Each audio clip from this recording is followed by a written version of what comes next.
DiD. Written by S.J. Tellor. Narrated by Darren Johnson. It's funny how things turn out. I had dreams once, just like you. I always thought that by the time I reached my 45th birthday, I'd be living it up on my own private yacht somewhere in the Bahamas, snorting coke off a 19-year-old's butt cheeks. But I'm not. Nope, I'm sitting here in the same old place at the breakfast table, wearing the same old tired suit, eating the same old tasteless cereal. Preparation for another long day of monotonous drudgery. I've got an unsatisfying job, an unsatisfied wife, a less than satisfactory bank balance, and a sex life that's not even worth mentioning. Oh yes, I think you can safely say I'm living the dream. I take a sip of my coffee and place the mug back down on the table. Gloria, who's been wiping down the countertops, the already immaculate countertops, for the past 5 minutes, freezes. She turns her head to reveal her usual scrotum-shrinking scowl. "What do you think coasters are for, George?" she asks. "Decoration?" Rookie mistake. I don't respond. There's no point. "That wasn't a rhetorical question," she continues. "Do you think I enjoy being stuck here all day wiping your coffee stains off of the furniture? Jesus! A chimpanzee would have learned how to use a coaster by now. I mean, how hard is it? It's right there in front of you." "Sorry, dear," I say without looking up to make eye contact. I move the mug over 3 inches to the left and place it onto the floral ceramic coaster. "Just do one thing right for me, George. Make sure to be home on time tonight. I put a lot of effort into arranging your party, and I'm not going to let you ruin it. My friends are all very busy people. They've got like 101 other things they could be doing with their Monday evenings." "Yes, dear." "And try to look at least vaguely surprised. Last time you looked like you were trying to pass gas without anybody noticing. It was embarrassing." "Don't worry, dear. I've been practicing my surprised face in the mirror all year." Gloria gives me another scrotum shrinker of a scowl. "Oh, was that supposed to be a joke? Was that meant to be funny? Don't try to be smart, George. It doesn't suit you." She takes off her apron and hangs it on the peg beside the door. "And Barney's had another accident," she adds. "Clean it up before you go to work." Gloria leaves the kitchen. I look across at the geriatric Labrador lying asleep in his basket in the corner. A pool of urine slowly seeps across the floor. I leave the house with my briefcase in hand and close the front door behind me. In the adjacent driveway, my neighbor, Teddy Krelborn, is helping his elderly wheelchair-bound mother into his car. From a distance, she looks like a sweet old lady. But don't be fooled by appearances. She's the meanest old bitch you'll ever meet. Teddy notices me. He grins and waves eagerly. "Hey, George, happy birthday!" he yells. "I'll give you your card and present at the party tonight. It's the usual time, right?" "Yeah, usual time," I reply. "Morning, Mrs. Krelborn," I say as gleefully as I can. "How are you today?" She looks at me with disdain, as though she's just scraped me from the bottom of her mean old shoe. She then turns her attention to Teddy. "Teddy, you can stand and chinwag with him anytime. We haven't got all day. I can't get myself into the car, can I?" Teddy looks half embarrassed, half apologetic. "Well," he says, "have to dash, buddy. See you tonight. Have a good one." "Yeah, you too." I drive into the office parking lot. I'm a little later than usual, so, as expected, it's completely full. But wait a minute. What's that up ahead? An empty space right next to the main entrance? Someone up there must be giving me a break for a change. In the entire 12 years that I've worked at this shithole, I've never once parked closer than 3 rows away. I speed up a little to make sure nobody gets there before me. I drive straight into the parking bay, slow the car to a gentle stop, pull on the handbrake, and turn off the engine. Perfect. I grab my briefcase from the passenger seat and get out of the car. A Jaguar XK convertible, with the top down, screeches to a stop behind me. "George!" the driver yells. "What the hell are you doing?" This is Jeremy Llewellyn, the obnoxious prick. He looks like a 30-year-old meathead in a tailored suit. That's basically what he is. But he's also the future son-in-law of our firm's CEO, so was recently promoted over me to section leader, even though I've been carrying his useless ass for the past 5 years. I wonder what would happen if they found out he'd impregnated Tiffany from finance. Hello, George. Is there anyone at home? Jeremy yells. Morning, Jeremy, I eventually reply. Nice car. You picked that up at the weekend? Yeah. You like it? It's incredible. A Jaguar XK convertible? I've always dreamed of driving a car like that. Yeah? Well, just let me know when you're free and you can take it for a spin sometime. Seriously? No, George. I am of course joking. Do you know how much a car like this costs? More than your annual salary, my friend. That I could guarantee you. Now, go and find yourself another space. These are reserved for senior management only. These spaces aren't reserved for senior management. They aren't reserved for anybody. I checked with the estate department once to make sure. I don't have to move, but I do anyway. Floor 7, this is my stop. The doors slide open. I step off the elevator and stroll onto the open-plan office that is abuzz with 50-something worker bees all busily typing away. Jeremy's perched on the edge of a desk, laughing flirtatiously with the attractive young intern sitting on the other side. She started last week and is almost 15 years Jeremy's junior. Not that this minor detail deters him in the slightest. If anything, it's an incentive. The younger, the better, is one of his catchphrases. That and my personal favorite, any hole's a goal. Jeremy notices me. Well, look who's finally decided to grace us with his presence, he exclaims. The people within earshot all look my way. What time do you call this, George? Jeremy continues. We'll have to discuss your punctuality at your performance review next week. As usual, I don't respond. I just stand there looking like a schmuck in front of everyone. Jeremy stands up straight to command the attention of the office. Old George here tried to nab himself an executive parking space next to the main entrance this morning. Isn't that right, George? You felt like seeing how the other half lives for a change. Now pretty much everyone in the office has turned around to gawp. Some smile, some giggle, some straight up laugh. I want to punch all of these giggling bastards right off their chairs and not stop putting fist to face until they're either dead or unconscious, whichever comes first. I drop my briefcase. I run towards some sniggering bitch and punch her straight in the head. Her arms and legs flail as she falls backward off her chair and hits the floor like a sack of bricks.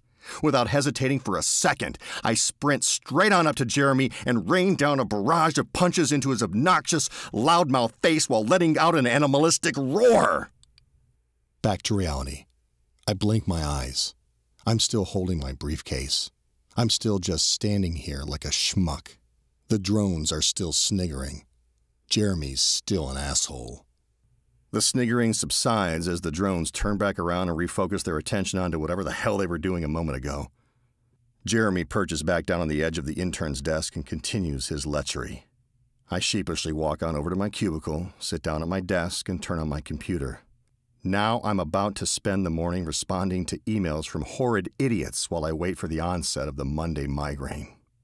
Hey, George! Jeremy shouts as he approaches. Listen, I need you to give a presentation at the sections leaders meeting on Thursday. Me? A presentation about what? Don't worry, it's just a progress update. You know, who's doing what, where we are with various projects, all that shit that you're good at. Shouldn't you be giving the presentation at the section leaders meeting, Jeremy? You know, on account of the fact that you're the section leader. Don't try to be a smartass, George. It doesn't suit you. I'm up to my fucking eyeballs looking after you lot. I won't get a chance to prepare anything good. And, you know, I just thought it might be a good opportunity for you to get your face noticed by the people who matter in this place. You don't want to be stuck as a grade 7 data analyst for the rest of your life, do you? I'll happily give the opportunity to Graham if you don't want to do it, but I just thought I'd ask you first because, to be honest, I think you deserve it a bit more than he does.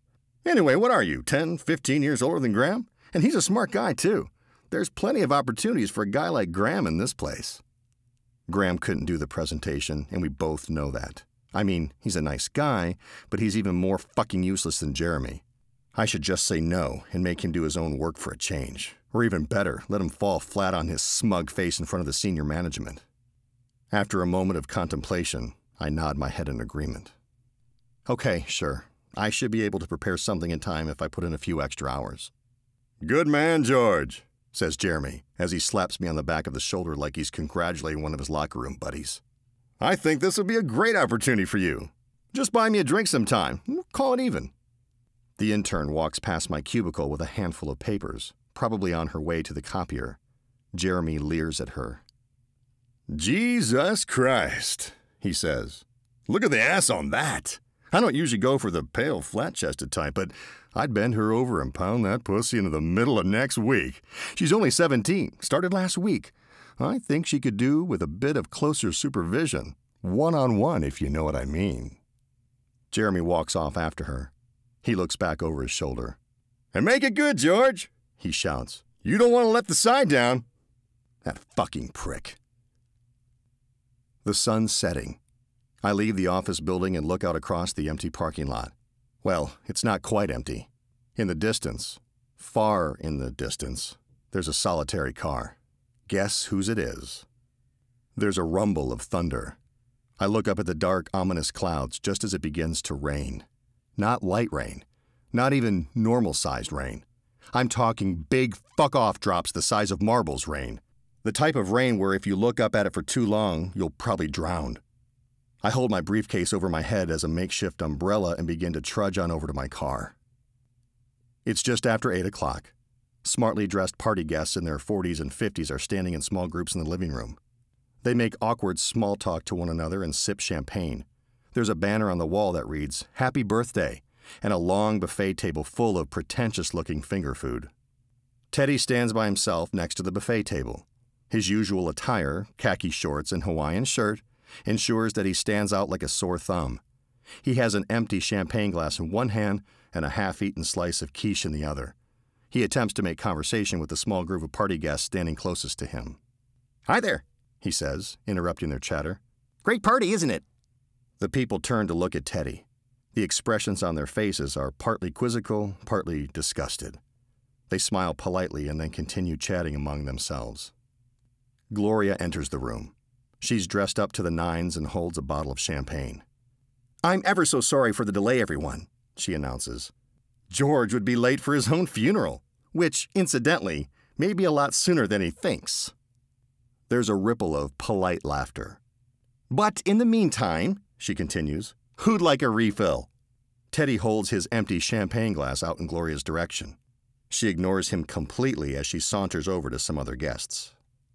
I pull into the driveway and turn off the engine. The rain beats down hard on the roof of the car. I sit for a moment to gather my thoughts. I think by most people's standards, I've had a pretty shitty birthday up to now. And it's about to get a whole lot fucking worse. I'm not kidding. I'd be more comfortable in front of a firing squad than in a room with this bunch of pretentious, Botox-faced bastards. The only reason Gloria throws these parties is to see which of her conceited friends has had the crappiest facelift recently.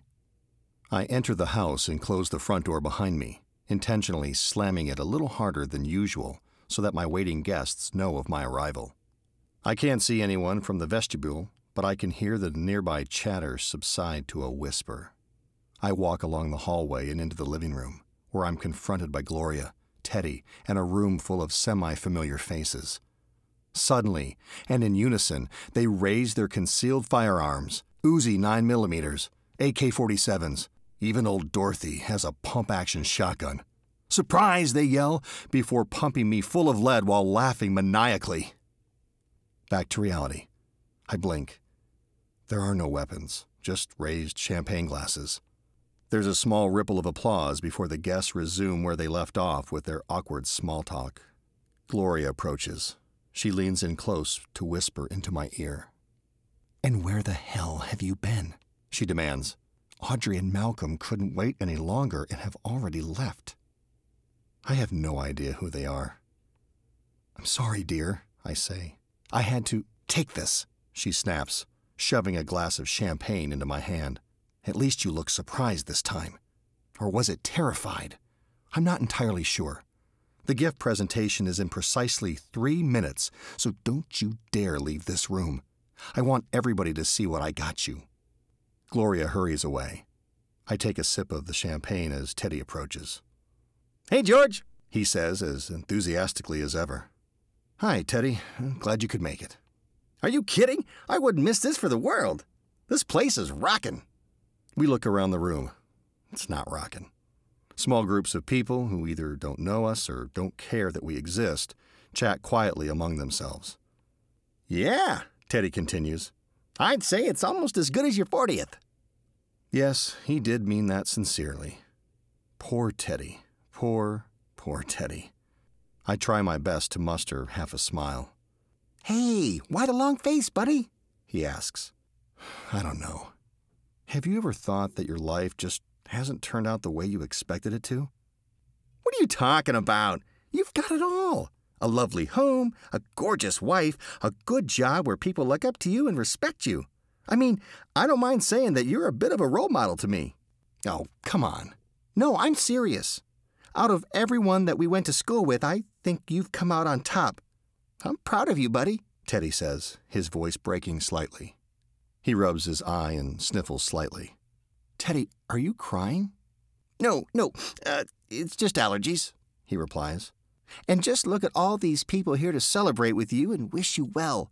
That alone should show you just how much the folk around here think of you.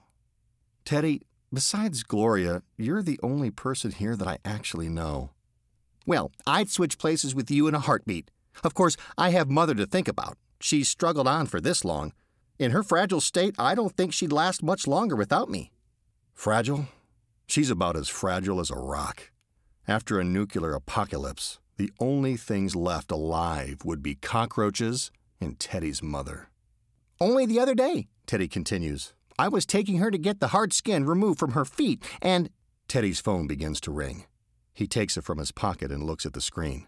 Oh, speak of the devil, he says as he answers the call. Hello, Mother. Yes, I know what time it is. No, I won't be too much longer. Gloria's just about to give George his present, and then... Yes, I know you have your bath at 8:30, but I'm just going to be... No, I don't want to disrupt your morning bowel movements, but... Yes, I know, Mother, but...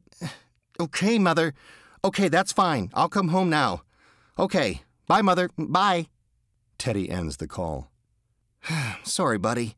I'm going to have to take off, he says apologetically. No problem, Teddy. Thanks for dropping by. My pleasure. I gave my card and present to Gloria earlier. I expect you'll get to open them later on. Thanks, Teddy. Gloria enters the room. She has an envelope in her hand. Well, it looks like it's time for the main event, Teddy says excitedly. You're gonna love what she's got you this year. I'm gonna let myself out. Teddy leaves. Gloria grabs the glass out of my hand and taps the rim with a pen. Ching, ching, ching. Sorry to interrupt, everyone, she says, but can I have your attention for just one moment?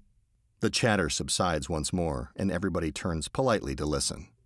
It's finally time to give the birthday boy his present, Gloria announces with a beaming grin. Here you go, darling, she says, handing me the envelope. And remember, it's better to be over the hill than underneath it. Gloria laughs over-enthusiastically. A few of the guests chuckle politely. She got that joke from the front of the birthday card she gave me last year. Thank you, darling, I say, trying to force my best fake smile. I open the envelope and take out a white card. I read the writing aloud. A voucher for 1 session of past life regression therapy with world-renowned psychotherapist Dr. Susan K. Godwin. Last year she got me a voucher for colonic irrigation. Isn't that absolutely fabulous? Gloria asks. There's a ripple of excited chatter among the guests. Wow, I say. I'm really lost for words. Thank you, honey. I kiss Gloria on the cheek. It's the latest trend in Hollywood, she says. All the big A-list celebrities are doing it. I thought you could give it a go, and if it's any good, then I might give it a whirl. Gloria saunters off again to mingle with the guests that she desperately hopes to have just impressed with this year's bizarre offering. I look again at the voucher. I'm genuinely speechless. It's just after midnight. The party's finally over. After 4 tedious hours of feigning interest in the lives of pompous cretins, I can at last relax. At least until next time. I collect the empty champagne bottles from the kitchen countertop as Gloria walks in. Wasn't tonight fantastic? She asks, sitting down at the kitchen table. And did you see Jim and Amanda? She swears she's just changed her moisturizer, but the pair of them look like they're permanently stuck in a wind tunnel. Moisturizer can't do that. I don't care how expensive it is. I bet they've been to Dr. Silwana. I wonder if they got a husband and wife discount. 2 for the price of 1? Or maybe buy 1 and get the second half price? Gloria laughs to herself and then takes a sip from the half-empty glass of champagne in front of her. And did you see the present they got you? She continues. A bottle opener. I mean, it's a nice one, but what the hell? The pair of them earn 3 times what you and I do, and they buy you a bottle opener? A 1995 Chateau Margaux would have been more appropriate, but I bet Jim drank that on the way here. I'm sure he's hitting the bottle again. He was already shit-faced when they arrived. Wait till I tell the girls about this. You know, I say, I've been thinking. Oh, mind you don't hurt yourself, dear, Gloria quips. This whole past life regression thing. Yes?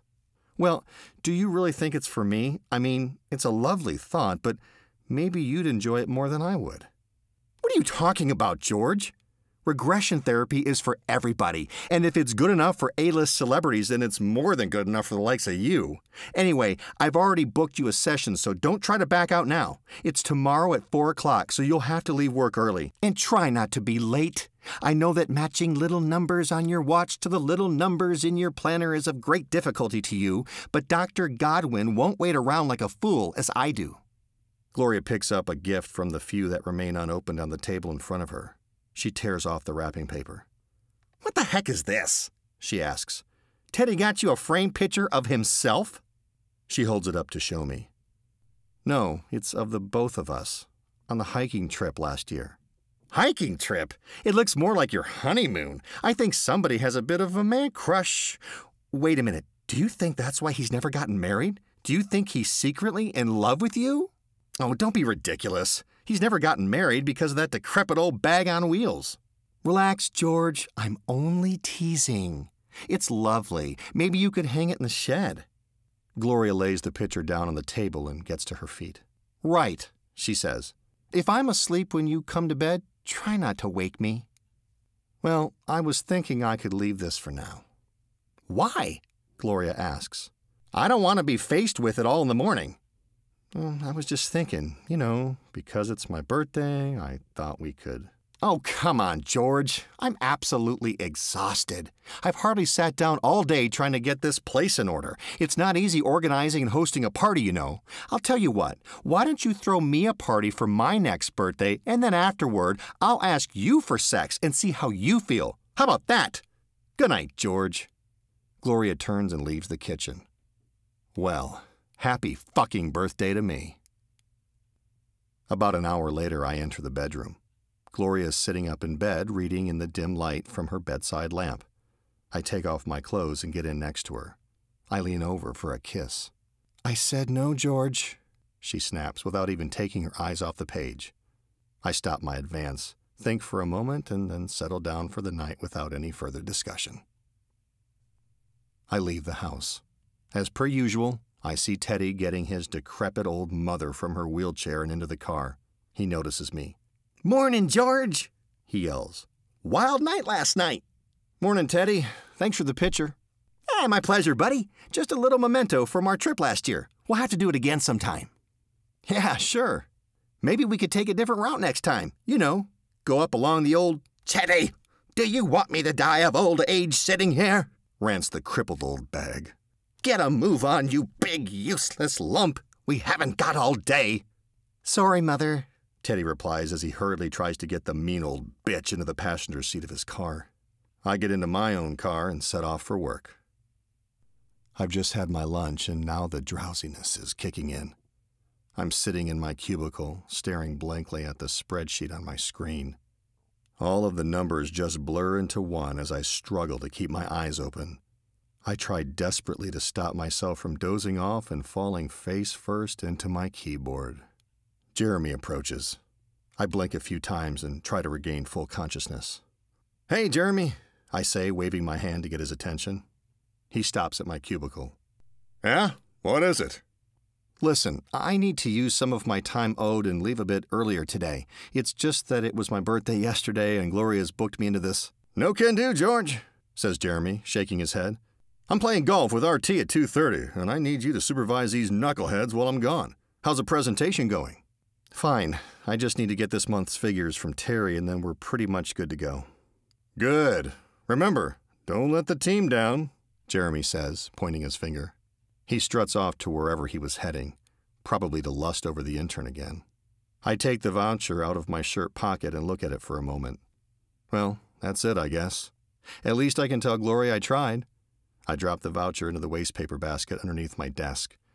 It spins through the air, and when it lands, I notice something that I hadn't spotted before. There's some writing on the back. I pick the voucher back up and examine it more closely. Become the person you were meant to be, it reads. Interesting. I sit on an old wooden chair and nervously clench my briefcase to my lap. I look around the small waiting room. At the far end, the receptionist sits behind her desk. She chats on the phone while polishing her nails. Sitting directly opposite me is a scruffy, bearded man who looks like he spent the last month sleeping in a bus shelter. We accidentally make eye contact. He just stares at me with his dark, menacing eyes. "Hi," I say in an attempt to dispel the awkwardness. He doesn't respond. He just continues to stare. "It looks like you've made a friend," says the guy sitting a few seats to my left. Now, this fellow must be about 3 feet tall. A primordial dwarf, I think you call them. I saw it on a documentary once. His legs dangle off the edge of the chair, his feet a good 10 inches off the floor. He's got some style, though. I'll give him that. I suspect his suit cost 5 times what mine did, even if he did buy it in the kids section. "Are you talking to him or me?" I ask. "Oh, don't worry about crazy Derek over there. He's harmless when he's sedated. I'm Stuart, by the way." "Well, nice to meet you, Stuart. I'm George." "So, what are you here for, George? If you don't mind me asking, that is." "No, not at all. Actually, my wife gave me a voucher for a session with Dr. Godwin. I'm supposedly being regressed to a former life." "Oh, there's no supposedly about it. Susan, or Dr. Godwin, I should say, is an absolute genius. She helped me overcome my fear of oranges. This time last year, I couldn't even say the word without breaking into a sweat." "Well, how about that?" "I remember my first session," Stuart says reminiscently. "You must be really excited." Tentative might be a better word. To be perfectly honest, I've got absolutely no idea what to expect. "It's only natural to be a little nervous before your first session. I certainly was. But let me tell you, this is a pivotal moment in your life, George. After you leave here today, things won't be quite the same again. I guarantee it. Your life begins right here, right now, my friend." Well, I could certainly do with a change. "You've come to the right place." The receptionist puts down the telephone. "Mr. Chapman," she says, "Dr. Godwin's ready to see you now." "Well, here goes nothing," I say to Stuart as I stand up from my chair. "It was nice speaking to you, George. Maybe I'll see you again sometime." "Yeah, you never know. Take care now." "I will." I make my way toward the door to my right. I knock a couple of times and then turn the large brass handle. I push the door open and step into a room that wouldn't look out of place in a British period drama. Dr. Godwin, a smartly dressed woman in her 50s, sits behind a desk at the far end. She looks up from the notes that she's writing and smiles. "Mr. Chapman," she asks. "Yes?" I reply nervously. "Don't sound so worried. Please, come in and take a seat." I close the door behind me and approach Dr. Godwin. I take a seat at her desk. "So, Mr. Chapman," she continues. "George, please, just call me George." "Okay then, George. What is it I can help you with today?" "Well, I don't actually have any problems as such. You see, my wife gave me a voucher for my birthday and kind of insisted that I come along to see you." I take the voucher out of my shirt pocket and hand it to Dr. Godwin. She just lays it down on the desk. "Apparently, it's all the rage with the A-list celebrities," I add. "Well, I wouldn't know about that," she replies. "But that's fine. You don't have to have any problems, as you put it, to benefit from past life regression." "If you say so." "You don't sound convinced."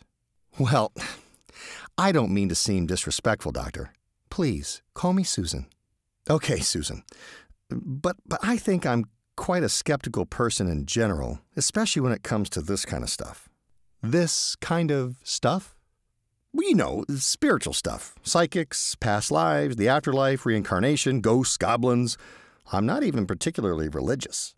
"You don't have to believe in past lives and reincarnation. I've treated literally hundreds of people just like you. In fact, most of my patients are initially very skeptical until they experience the regression for themselves.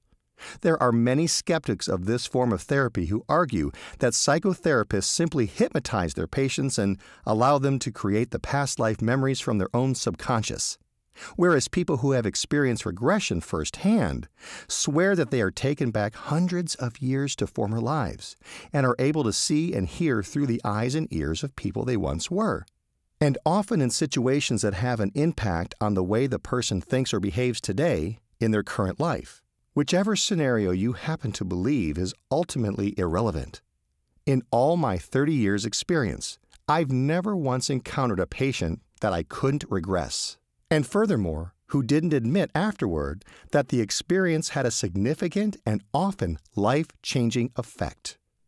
Regression therapy can unlock deep-seated feelings, emotions, and desires that you never even knew existed. I see. But the only way to find out for certain is to experience it for yourself. So, with that in mind, shall we begin? I recline onto the brown leather chaise lounge. It's actually much more comfortable than it looks. Susan sits on the chair beside me with her pen and notepad ready. Before you ask, I say, I've never fantasized about my mother. Believe it or not, that was meant to be a joke, but Susan doesn't smile, not even to be polite. I try to break the awkwardness with an embarrassed chuckle. Well, I half chuckle, half clear my throat. Such a dickhead. I'm glad to hear that, George, Susan eventually replies. Now, just relax. Put your head back, close your eyes, and try to clear your mind. I do as I'm told. At this point, Susan's voice becomes much softer. Just concentrate on my voice, George, she says. Don't think about anything else. Breathe deeply. In through your nose, out through your mouth. You will feel yourself getting tired, and you'll begin to drift off into a light sleep. Just relax. You're doing fine. I'm now going to count down from 5 to 0. Count down with me in your mind, and when we reach 0, you'll be completely relaxed. Here we go. 5, 4, 3, 2, 1, 0. Now, George, I want you to tell me what you see around you. Where are you? What are you doing? I'm in a kitchen, I say. It looks old, very old. Maybe 200 or 300 years ago. And what are you doing? I'm at the sink. I'm washing the dishes. There are lots of dishes. It must have been a big meal. Are they your dishes, or is this your job? It's my job. How old are you? 12. And what's your name? Dorothy. Of all the people I could have been, a Roman gladiator, a military leader, a gun-toting cowboy. But no, I was a 12-year-old dishwasher called Dorothy. Now, George, Susan says, we're going to leave this life for a moment. Let's come a bit closer to the present day. Just relax. Count down with me in your mind. 3, 2, 1, 0. Now, look around. Where are you now? I'm in a bank. It's old-fashioned, maybe 1950s. What's your name and age?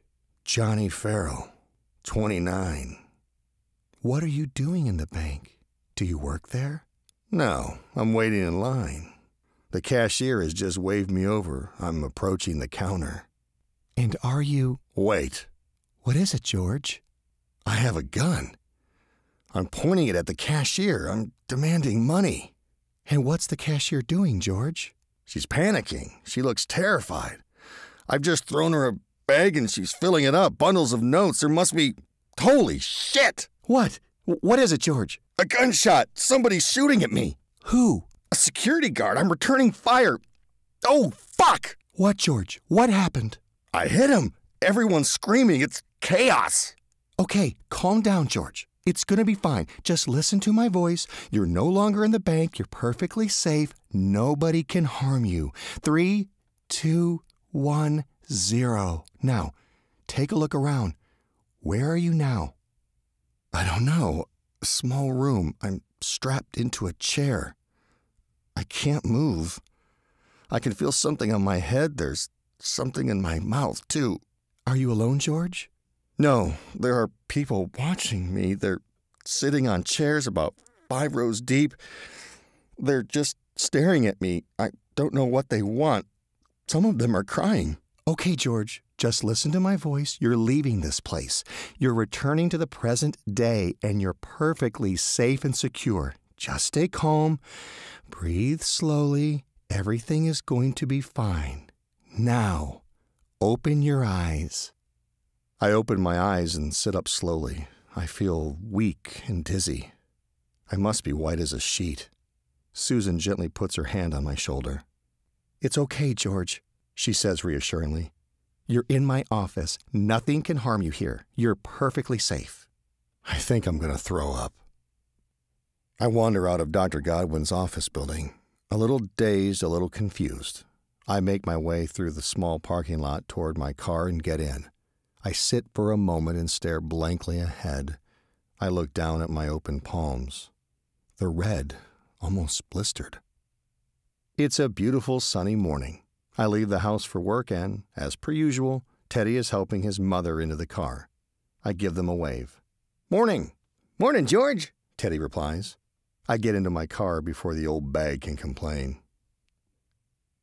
I'm sitting in my cubicle. I click reply on my email and type, "Problem exists between keyboard and chair." I click send. I arrive home from work. I pull the car into the driveway, get out, and enter the house quickly. In the bedroom, I slip off my suit jacket and throw it across the room. It lands on the nightstand, knocking the lamp onto the floor. I kick off my shoes. One hits the wall with a thud. The other clatters down onto Gloria's dressing table. I then whip off my tie, belt, and trousers. I turn on the stereo and stand in front of the full-length mirror. I look at the out-of-shape middle-aged man staring back, the knobbly knees and the slight paunch. I don't care, though. In this moment, I don't care. I slowly begin to nod my head to the beat. Next, I begin to tap my right foot. Now my arms are moving. Now my shoulders. Now my hips. Before I know it, I'm in full flow. I'm not doing any dance in particular. I'm just doing what feels natural, what feels good. Man, I haven't danced like this since I was a kid. There's a loud knock on the door. I stop dancing and turn down the music. I walk over to the door, open it ajar, and look out. Gloria is standing on the landing holding the laundry basket under her arm with a somewhat puzzled expression on her face. "What are you doing in there?" she asks. "Nothing." "Okay," she says disbelievingly. "Who were you on the phone to earlier?" "I wasn't on the phone." "When you came in, I heard you talking to somebody on the phone. You said Ronnie or Johnny or something." "I was talking to myself." "You were talking to yourself?"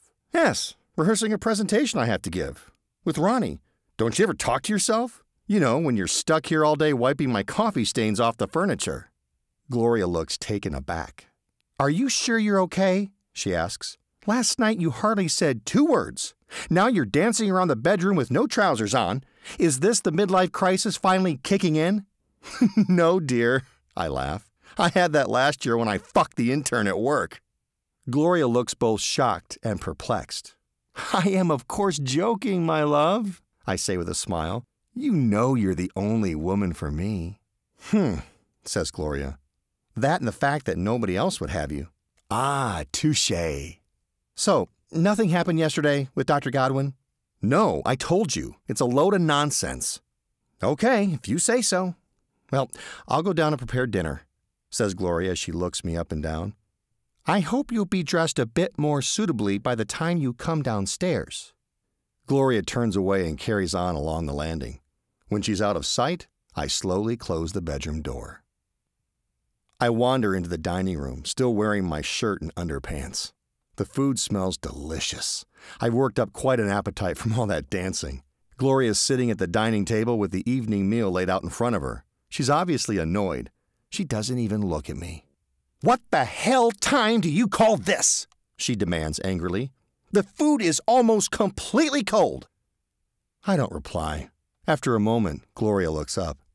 Where the hell are your pants? She asks. And why are you only wearing one sock? I look down at my feet. She's right. I'm only wearing one sock. Because I feel like it, I reply, taking my seat at the table. Because you feel like it? You came home from work and thought to yourself, I feel like wearing only one sock. It probably came off when I was dancing. George, what the hell has gotten into you? You're acting like a crazy person. A crazy person? Why? Because I'm only wearing one sock? Does that make me crazy to you?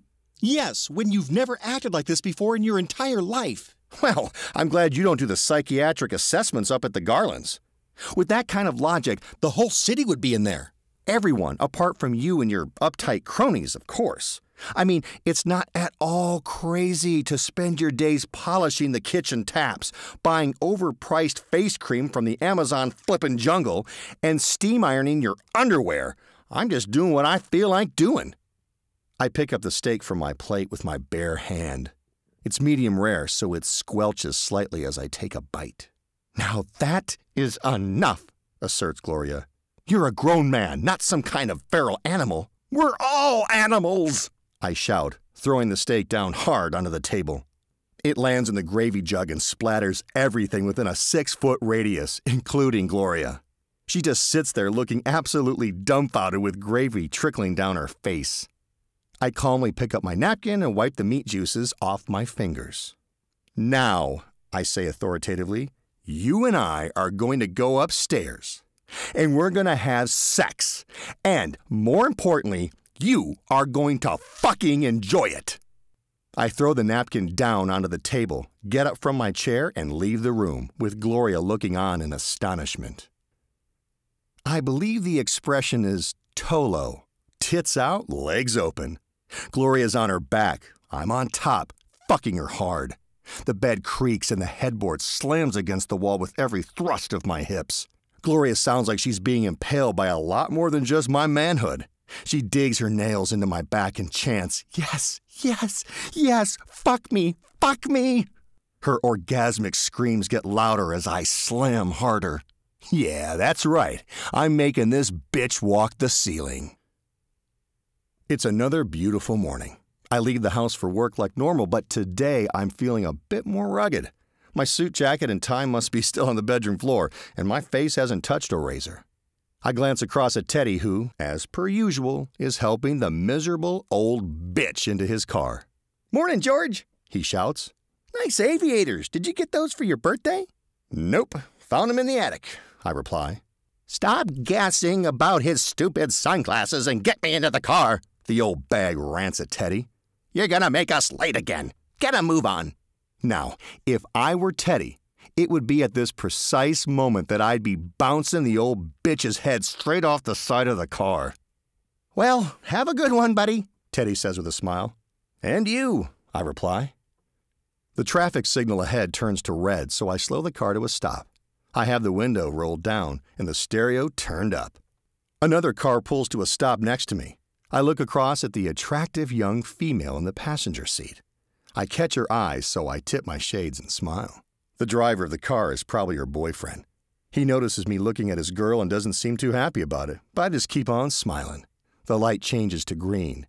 I push my shades back on and put the pedal to the metal. I drive into the office parking lot and zoom down the first aisle toward an empty space. At the last moment, I slam on the brakes. The tires screech as I come to a stop in the parking bay just an inch or two from the steel posts in front. I grab my briefcase from the passenger seat and get out of the car, slamming the door shut behind me. Well, look at that. Parked right next to me is Jeremy's brand new Jag. I look around. There's nobody else about. I step a bit closer. I can see my reflection in the immaculate paintwork. I look around again. Still nobody. This is it. This is my chance. My palms begin to sweat as I clench my car key tightly. After one last check to make sure nobody is watching, I dig the tip of the key into the perfect paintwork and proceed to scrape it down the full length of the car. Sure, it feels wrong to deface a thing of such beauty, but the thought of Jeremy's reaction makes it feel oh so right. Everyone's busily working away. I just sit at my desk and sip my coffee. My monitor's blank. I haven't even switched on my computer this morning. Jeremy dashes over. "George, where's your tie?" he asks. "Jesus, you're meant to dress up for these things, not down. What's the matter with you?" I don't respond. I just take another sip of my coffee. "Ah, fuck it," he says. "Come on, we've got to go. I hope you've prepared something good to say in there." I smile. "Oh, don't worry, Jeremy. I have." The plush meeting room has floor-to-ceiling windows on two sides. I sit at the large glass table, accompanied by 12 of the most overpaid pricks in the entire organization. They tap away on their laptops and tablets while chatting in their project management lingo. Jeremy's sitting next to a lecherous old jackass in his late 50s. I can't remember his first name, but he's affectionately known around the office as Molester Mobbs. "As far as I'm concerned," Mobbs says to Jeremy, "anybody below a grade 8 is simply a peasant and should be treated as such. Unless, of course, they're below the age of 30 and have a nice pair of tits." They both laugh out loud. I just sit quietly and continue to sip my coffee. Richard Tellor, the CEO, enters the room. The chatter subsides as he takes his seat at the head of the table. "Well," says Richard, "shall we make a start? I know most of us have luncheon reservations to attend. I trust that you've all read the agenda. There are just a couple of things I'd like to add. First of all, Vanessa sends her apologies. She's been held up in traffic and will be joining us as soon as she can." "I hope she submitted an E37 form," quips Ponytail Guy, a greasy-looking moron in his late 30s. Everyone around the table laughs, except for me, of course. "However," Richard continues, "we are joined today by—" He looks down at a printout of the email conversation in front of him. "James Chapman, a data analyst from Jeremy's team." Richard looks directly at me. "Now, do you prefer James or can we call you Jim?" he asks. "Well, I suppose you could if that was my name," I respond. There's an uncomfortable silence. "It's George," says Jeremy. "George Chapman." "Oh, well," says Richard, slightly embarrassed. "George is going to be giving us an overview of the work they're doing in Jeremy's division." "That's what I call effective delegation, Jez," says Ponytail Guy. "Just get one of your minions to do your job for you." "Well, I just like to give my guys an opportunity to get out from behind their desks every once in a while," Jeremy replies. "You know, see what they can aspire to. It does wonders for morale. Isn't that right, George?" "Oh, yeah," I say. I mean, I'm practically giddy with excitement. Again, there's another uncomfortable silence. Jeremy smiles awkwardly. "So, George," he says, "I believe you've prepared a presentation." "Well, I was going to, Jeremy, but then I decided to spend all last night fucking my wife instead. I felt like that was a much better way to spend my evening." The overpaid pricks glance at each other with bemused expressions. "You see, Jeremy," I continue, "I've been carrying your stupid ass for the past 5 years. Now I think it's about time everyone knows just how fucking useless you really are." "What the hell's gotten into you?" Jeremy asks. "Hey, I'm just telling it how it is," I say nonchalantly. "That's how I roll these days." "How you roll? What the hell are you talking about?" Jeremy turns to Richard. "I'm sorry about this, Richard," he says. "He's never acted like this before." "That's right, Rich," I confirm. "I haven't. Now, do you prefer Richard or can I just call you Dick?" "Okay," Richard says calmly. "I think you've said just about enough for—" "Oh, I haven't even started, Ricky boy," I interrupt. "Jeremy's right, though. I'm never usually like this, but that's probably why this horrid, egotistical, philandering little bastard has been able to walk all over me for the past 5 years and get where he is today. Right up at the top with the rest of you degenerate scumbags. I tell ya, it's amazing what you can accomplish when you're not burdened with a soul." "Who are you calling degenerate scumbags?" asks Molester Mobbs. Well, you for one. In this room, there's at least one embezzler, 2 recreational drug users, and a registered sex offender. And we all know which one you are. Philandering, Richard says to Jeremy. What's he talking about? I have absolutely no idea, he responds. Jeremy's obviously a bit shaken up by my revelations. He squirms awkwardly in his chair and looks like he's breaking into a sweat. Oh, haven't you heard, Dickie? I ask. All the time old Jeremy here has been engaged to the apple of your eye. He's been putting the blocks to just about every vaguely attractive female in this place. And some of the ugly ones, too. That includes Blondie over there, I say, gesturing to a woman in her 40s sitting directly opposite me. Now, Blondie is one of those women who you can tell used to be a stunner in her day. However, she's now on the wrong side of 40 and looks a bit like she's started to melt. You know, I say to Blondie, for years I've been watching you totter around in your high heels and miniskirt, fluttering your eyelashes at every poor, undersexed bastard in this place to get them to tend to your every beck and call.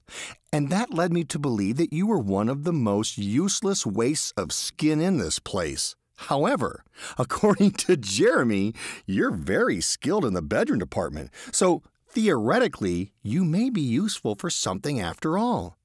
Fuck you, you spiteful little bastard, she says with quite a bit of venom. I smile, then turn my attention back to Richard. And, of course, there's Tiffany from finance, I add. To give you a clue, she's the one on maternity leave. Oh, this is complete bullshit, Jeremy insists. It could be, I say. I'll give you that.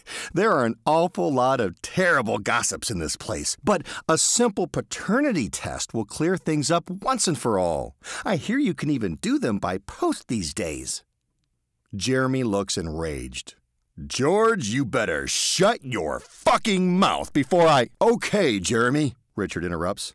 I'll handle this. Richard composes himself and then looks directly at me. Mr. Chapman, he says, this kind of behavior is not welcome in my meeting room, or in my organization for that matter. So, from this moment on, you can consider your contract of employment with the company terminated, and you should leave the premises immediately. Do I make myself clear?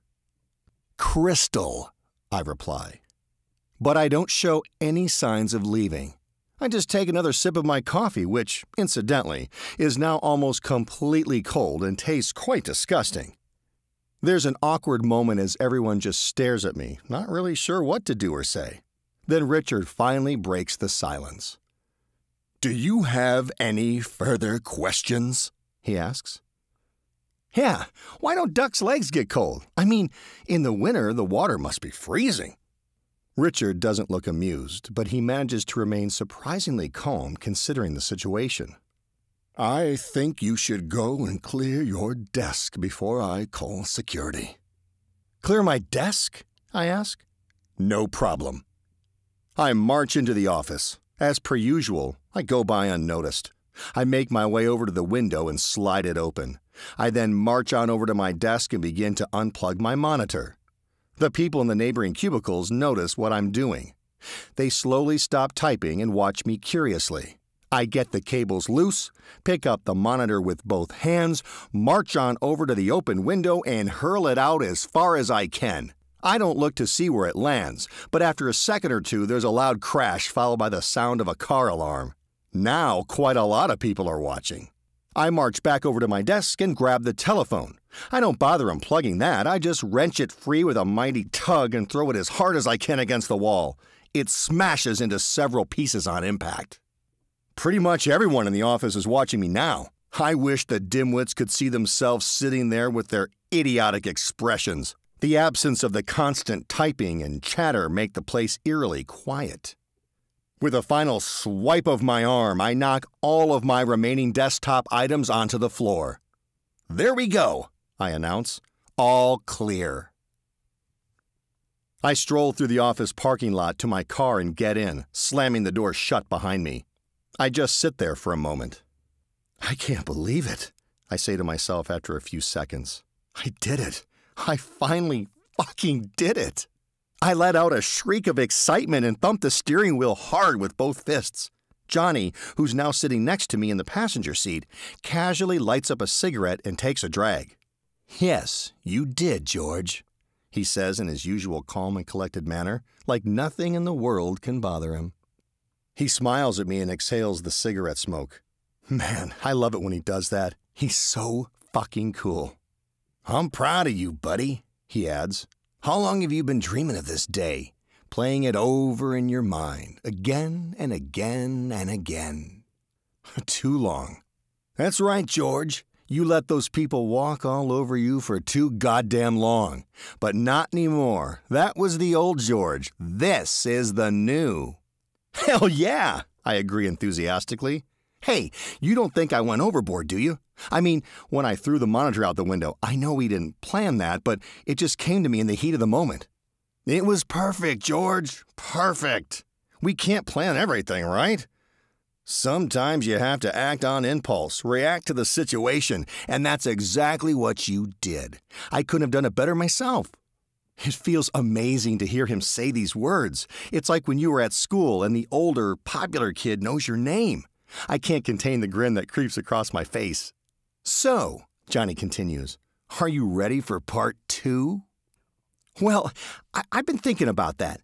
Do you really think it's necessary? I mean, I reckon we've taught Jeremy a pretty good lesson already. He's going to be in big trouble after today, that's for sure. He can kiss goodbye to his career here and any chance he had of a happy ever after with the boss's daughter." Johnny just stares at me with a dispassionate expression. I don't know whether he's annoyed, disappointed, or both. "Have you forgotten how this man has treated you for the past 5 years?" he finally asks. "Think of all the times he's taken advantage of you, George. Think of all the times he's humiliated you. Think of all the nights you've had to work late to do his job as well as your own. And who took the credit for it? Who got the big promotion and the fancy car? Well, he did. That's right, George. He did. Now, does that seem fair to you? No. And we should just let him get away with it? I guess not. You guess not? The more I think about how Jeremy has treated me over the years, the angrier I become. Hell no, I say. We're not going to let that son of a bitch get away with it. Ha ha, that's more like it. Now, get the stuff. I lean over into the back of the car and grab the baseball bat that's lying on the seat. What else? Johnny asks. I open the glove compartment and take out the old World War II Colt pistol. I just hold it in my hands for a moment. We're just going to scare him, right? I ask. Of course, just tuck it into your waistband so he can see it, so that he doesn't fuck with us. Now, do we need to go over this one last time? No, I know what to do. Jeremy exits the office building carrying a box containing a few personal items. He angrily marches through the parking lot to his Jag.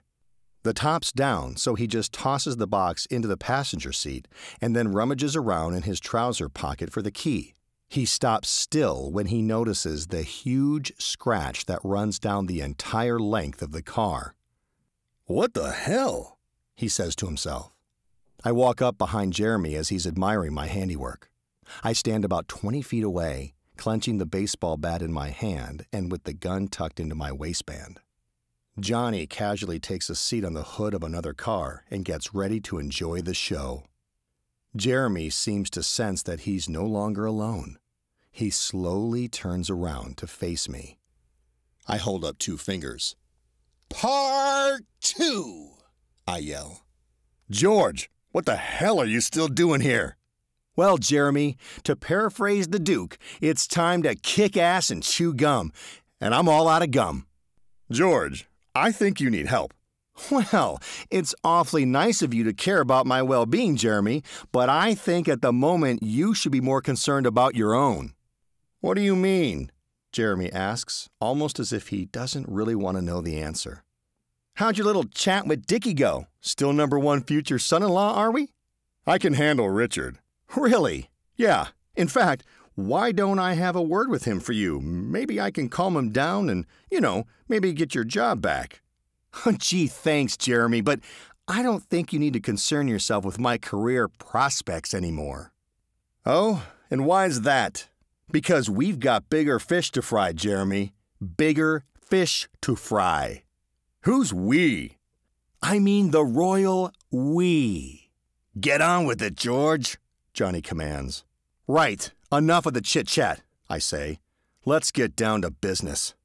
I grasp the baseball bat with both hands and start approaching Jeremy. George, don't do anything stupid, he warns. There are witnesses. I stop and look around. No, there aren't. Security cameras, Jeremy says, gesturing back towards the office building.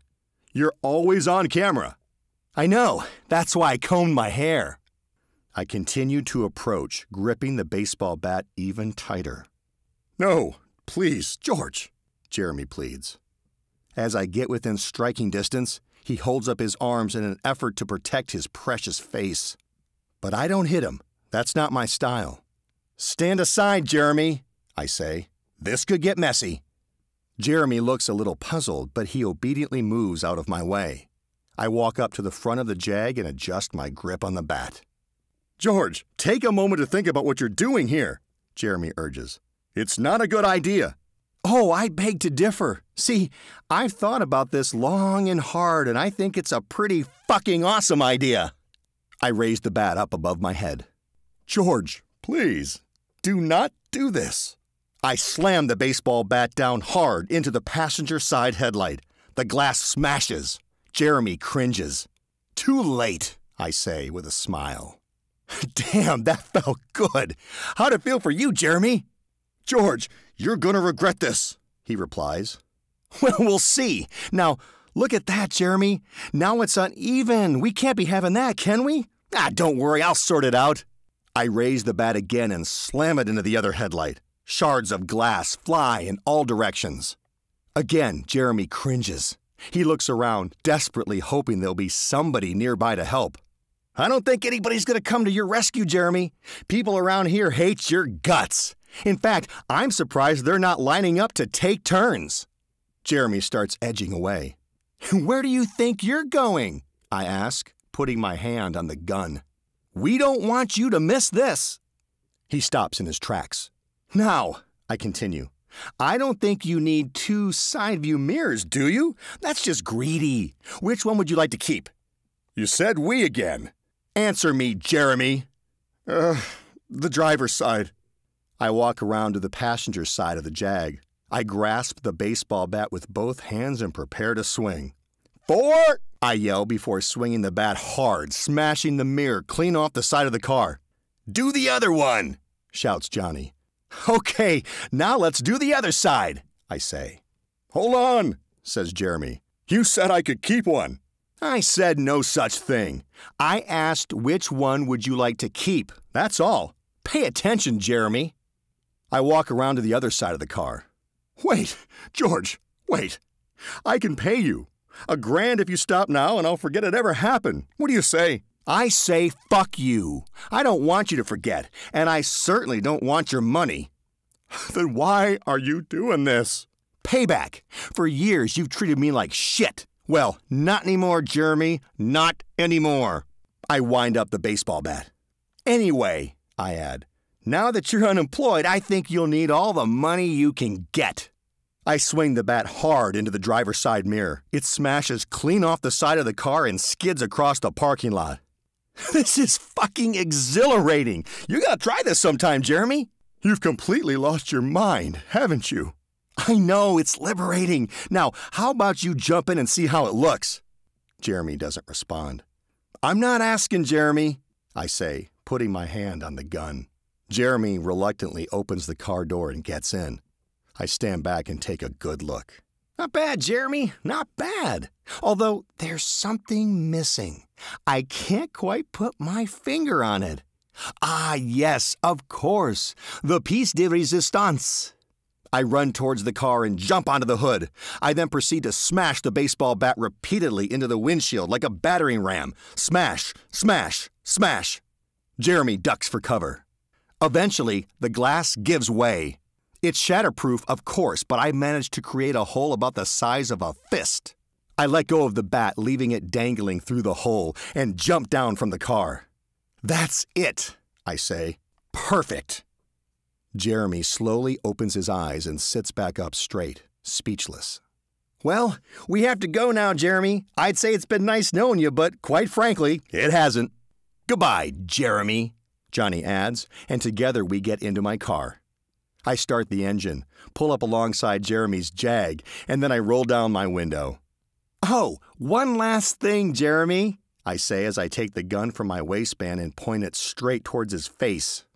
Jeremy closes his eyes and grimaces. Please don't, George, he pleads. I'm sorry for the way I treated you. I was wrong. I know that. I'm fucking begging you. I'm too young to die. Oh, fuck. I pull the trigger. Click. Jeremy slowly opens his eyes. Jeremy, I'm hurt. After all these years and you think I could do a thing like that? Hurt, Jeremy. Just hurt. Oh, you motherfucker, Jeremy says, slowly realizing he could easily have kicked my ass 10 minutes ago. I grin as I put my foot on the gas and begin to drive away. I look in the rearview mirror and watch Jeremy start yelling something in a fit of rage. I can't quite make out what he's saying, but I doubt it's anything pleasant. I'm cruising along the highway. Oh man, I've been dreaming of doing that for years, I say to Johnny, as he casually takes a drag from his cigarette. He sure does smoke a lot. And now you have, he replies as he exhales the cigarette smoke. How does it feel? Amazing! Although, you don't think we went too far, do you? I mean, at the end with the gun, did you see his face? I think he may have shat his pants. He's still alive, isn't he? Got off lightly as far as I'm concerned. Yeah, you're right. Why am I feeling sorry for that asshole? You got me. Okay, fuck him. So where next? Lisa and Jillian are sitting in the living room drinking chamomile tea from Gloria's finest bone china teacups. Gloria enters holding a plate of neatly arranged cookies. So neatly arranged, in fact, that it would be almost a shame if somebody took one and ruined the perfect little pile. Anyone feeling naughty? She asks. Always, Lisa cheekily replies. I shouldn't really. I'm on a diet, says Jillian. But you will anyway, Lisa interjects. Where have we heard that before? Well, we can't all be stick insects, Jillian replies defensively. Gloria places the plate down onto the coffee table and the women help themselves. So, Gloria, what's all this I've been hearing about George? Lisa asks. A changed man, is he? Oh my God, replies Gloria as she takes her seat in the armchair. That's the understatement of the century. Ever since he got back from his session with Dr. Godwin, he's been acting like a completely different person. He swears the therapy didn't work, but it must have done something. He's been more confident, more assertive, more self-assured, basically more manly, especially in the bedroom. Lucky you, says Jillian.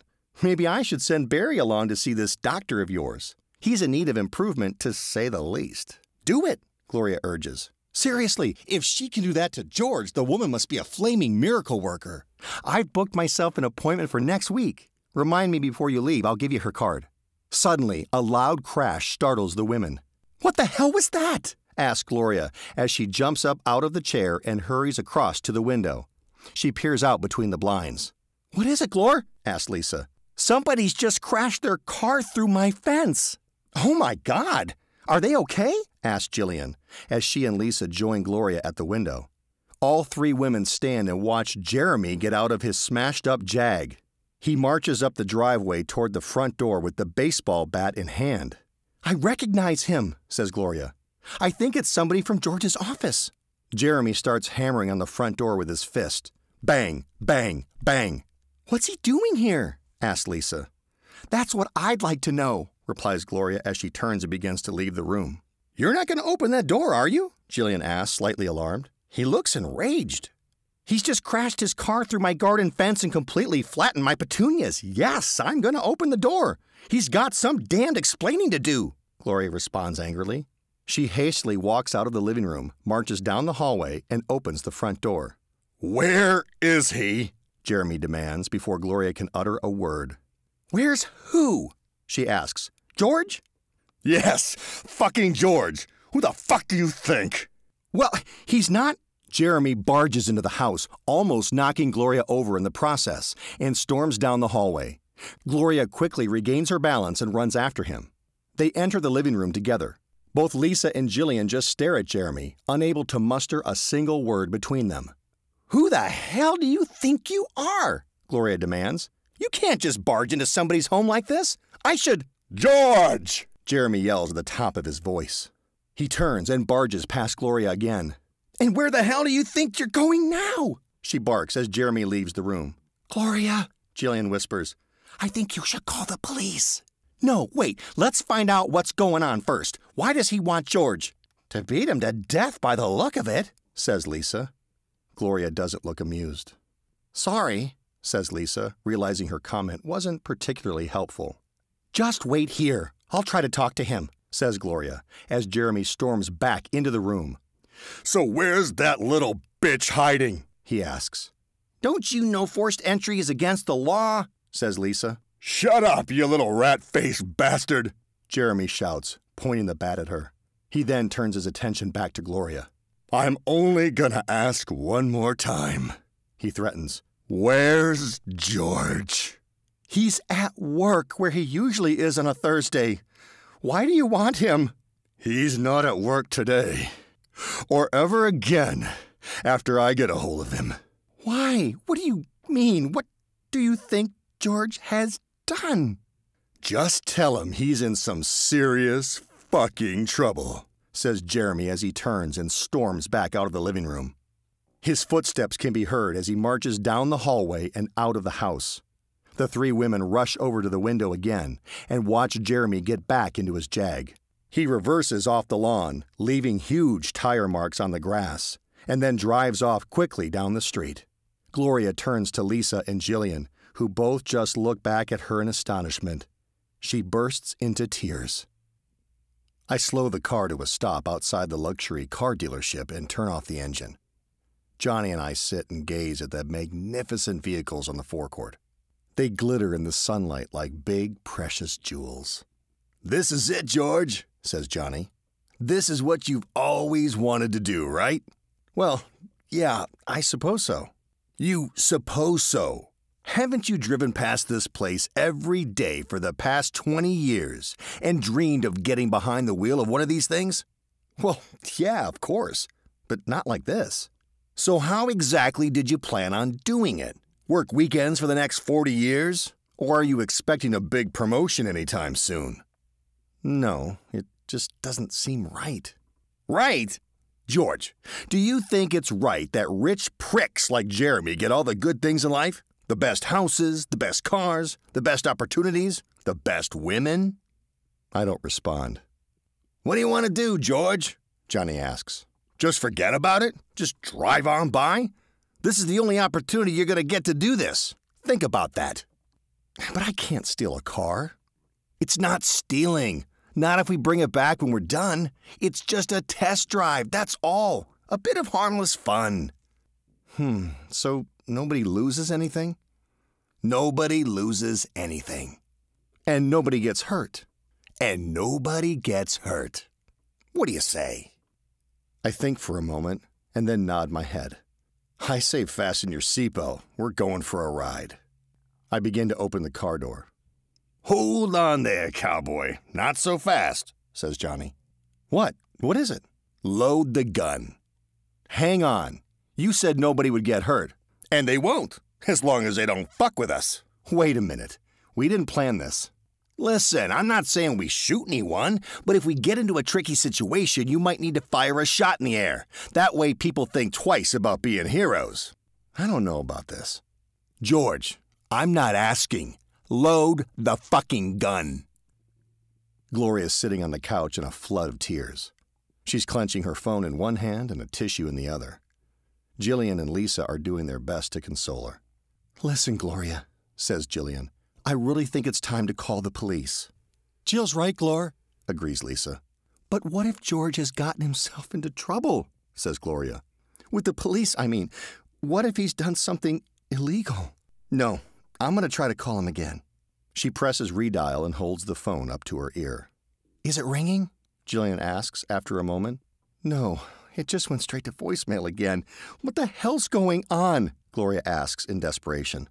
Call the police, Glor, Lisa urges. And what do I tell them? That I can't get a hold of my husband and that somebody wants to beat him to death with a baseball bat? What will they do about it?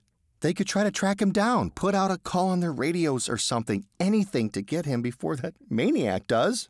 No, they won't do anything. George hasn't even been missing for an entire morning yet. Let me try one last thing, says Gloria as she begins to dial another number.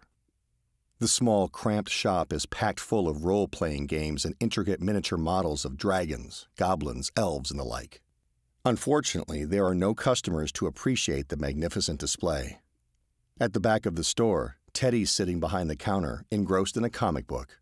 He's startled as the telephone next to him begins to ring loudly. He quickly closes the comic, sits up straight, clears his throat, and answers the call. Good morning, he says gleefully. This is Teddy's Dungeon. You're speaking to Teddy Krelborn, the store manager and proprietor. How may I help you? Teddy, it's Gloria. Oh, hi, Gloria. Fantastic party the other night. The best one so far, in my opinion. Really sorry I had to leave early, though. That's fine. Teddy, don't worry about it. Listen, have you seen or spoken to George today? Well, I saw him briefly this morning when he was leaving for work. Did he say anything to you? Say anything? Like what? Anything, Teddy. Anything at all. Or was he acting unusual? Unusual? No, not really. Although what, Teddy? Well, come to think about it, he did seem more upbeat than usual, and he was wearing cool shades. Upbeat? Yeah, almost like he was excited about something. Why do you ask? Oh, Teddy, I think something's happened to George or that he's been involved in some kind of incident. Some madman from his office just barged his way into the house wielding a baseball bat. Oh, my good Lord. Are you okay?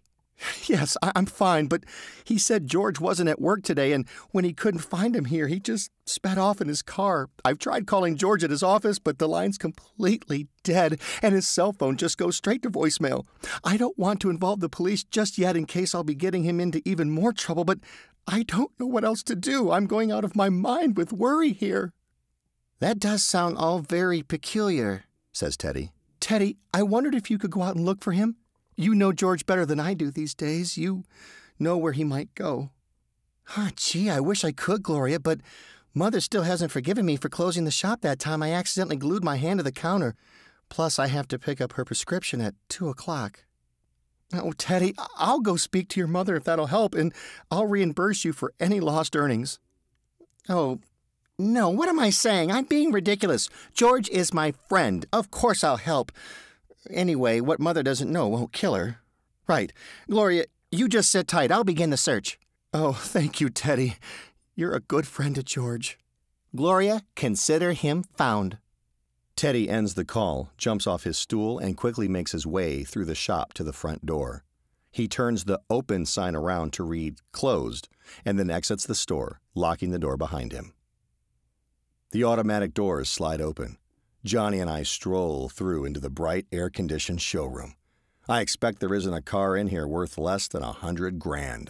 Everything glistens, even the floor. A camp-looking salesman appears from nowhere.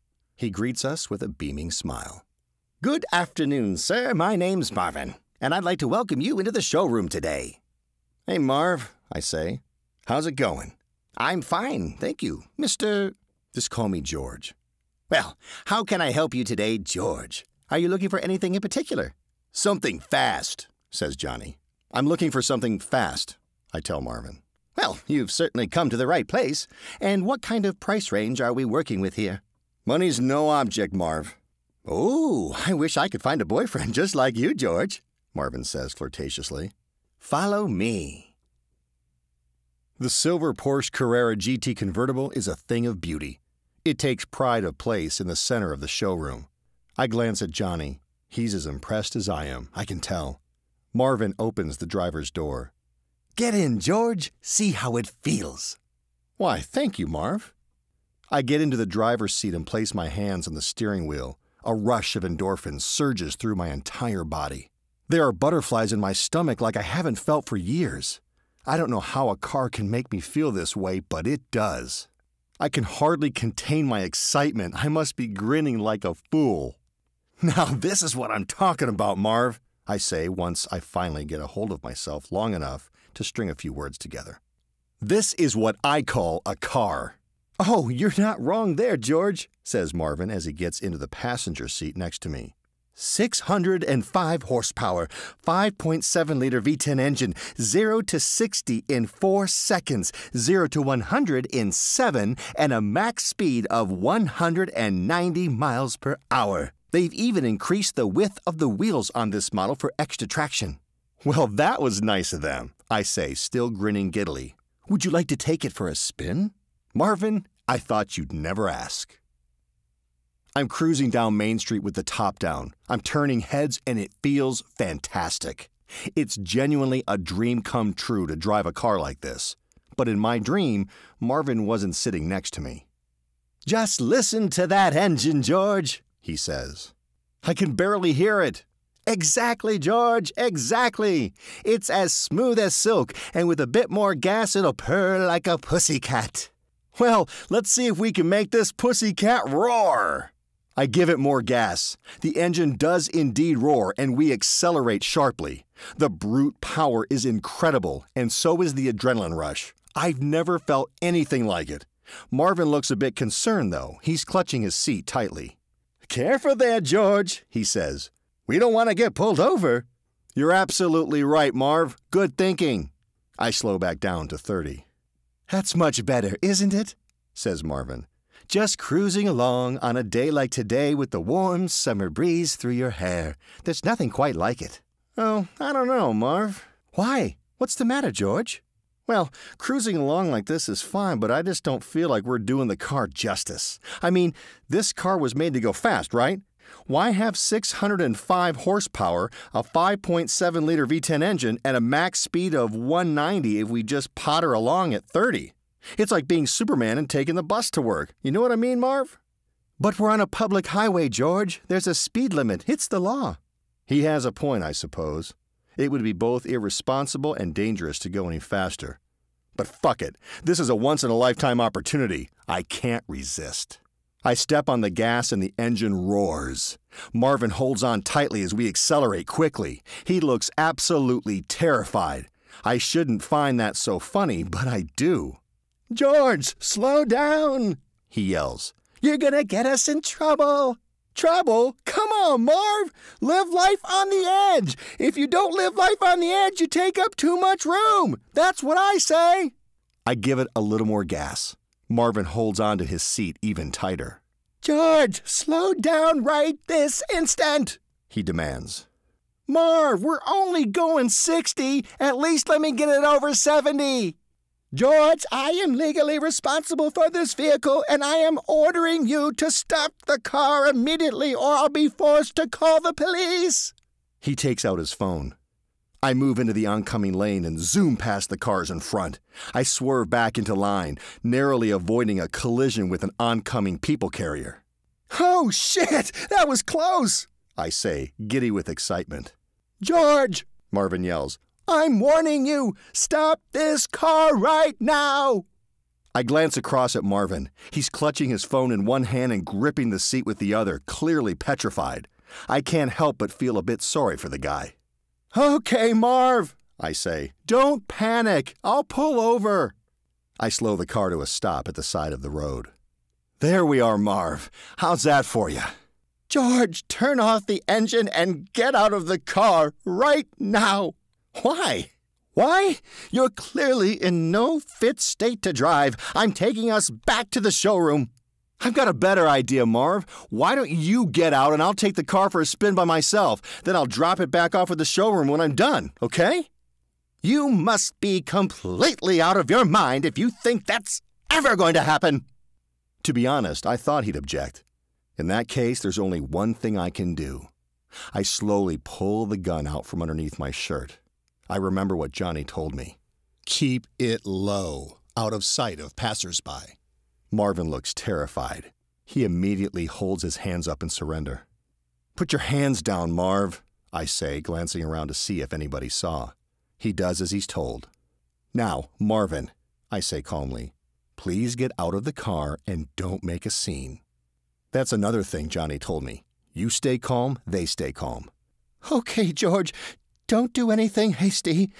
I'll get out of the car and you can just drive away. Nobody need get hurt.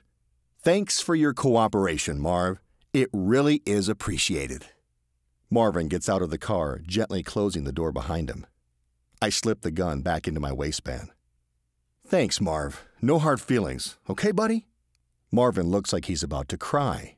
And then, all of a sudden, he does. My boss is gonna kill me. He mumbles through the tears. Oh, man. In that instant, the excitement that I felt just moments ago is replaced with shame and guilt. I feel utterly dreadful. Am I a bully? Am I becoming Jeremy? I can't bear to look at Marvin any longer as he stands at the side of the road, sobbing his eyes out. The only thing I can think of to do is drive off quickly, flee the shame. So that's exactly what I do, leaving Marvin behind. "You're doing well, George," says Johnny, who's now sitting next to me in the passenger seat. "You did that exactly as we planned. I'm proud of you. You having fun yet?" "Yeah," I say lacklusterly. Johnny tilts his shades and looks at me. "What is it?" "Nothing." "What is it, George?" I just can't help thinking about Marvin. "What about Marvin?" "Did you see his face back there? He was petrified. Doing it to Jeremy was one thing. That asshole deserved it. But Marvin never did anything to me."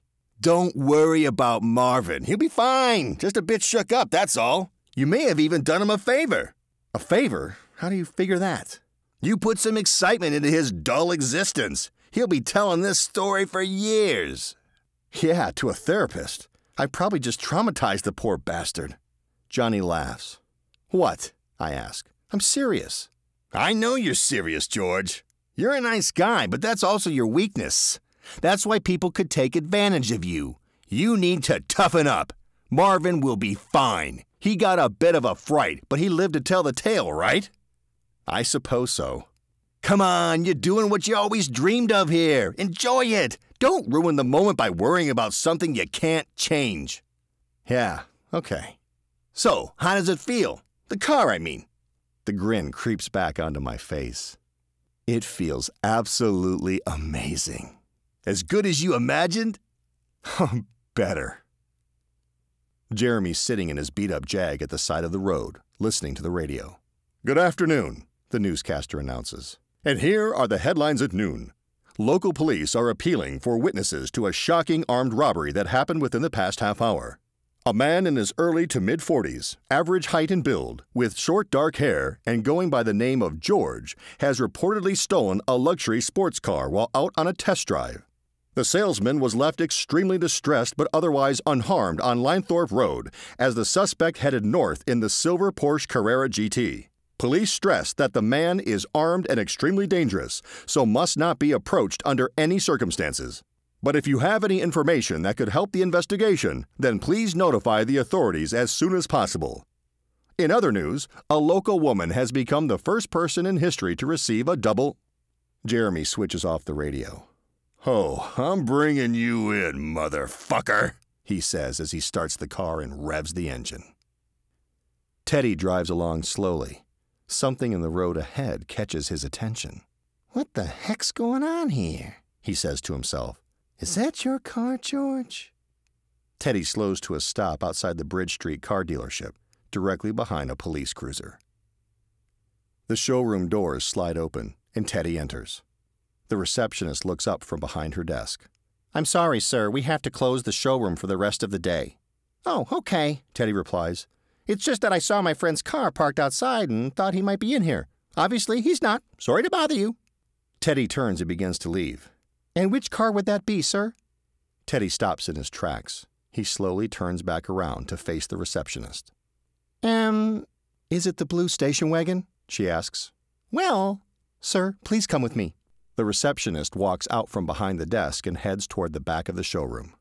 "Well, I don't want to cause any commotion, miss." "This way, please, sir." Teddy hesitates for a moment, then reluctantly follows. In the back office, the showroom manager is playing footage from the surveillance cameras on the wall-mounted television.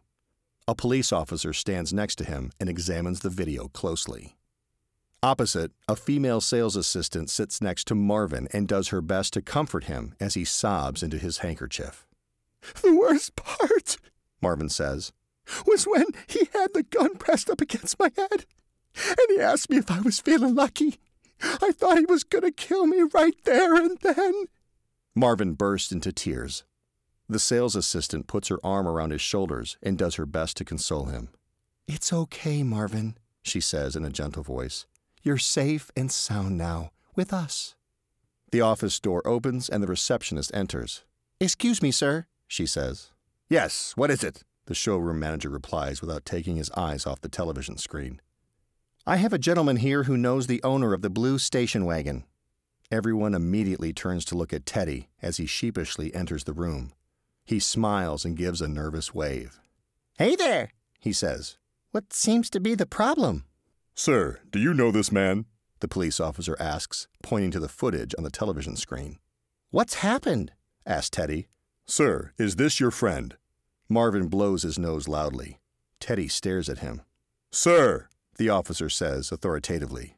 Teddy shifts his gaze back to the officer. He then looks at the footage on the television. No, he finally replies. "No, you don't know this man?" the officer asks.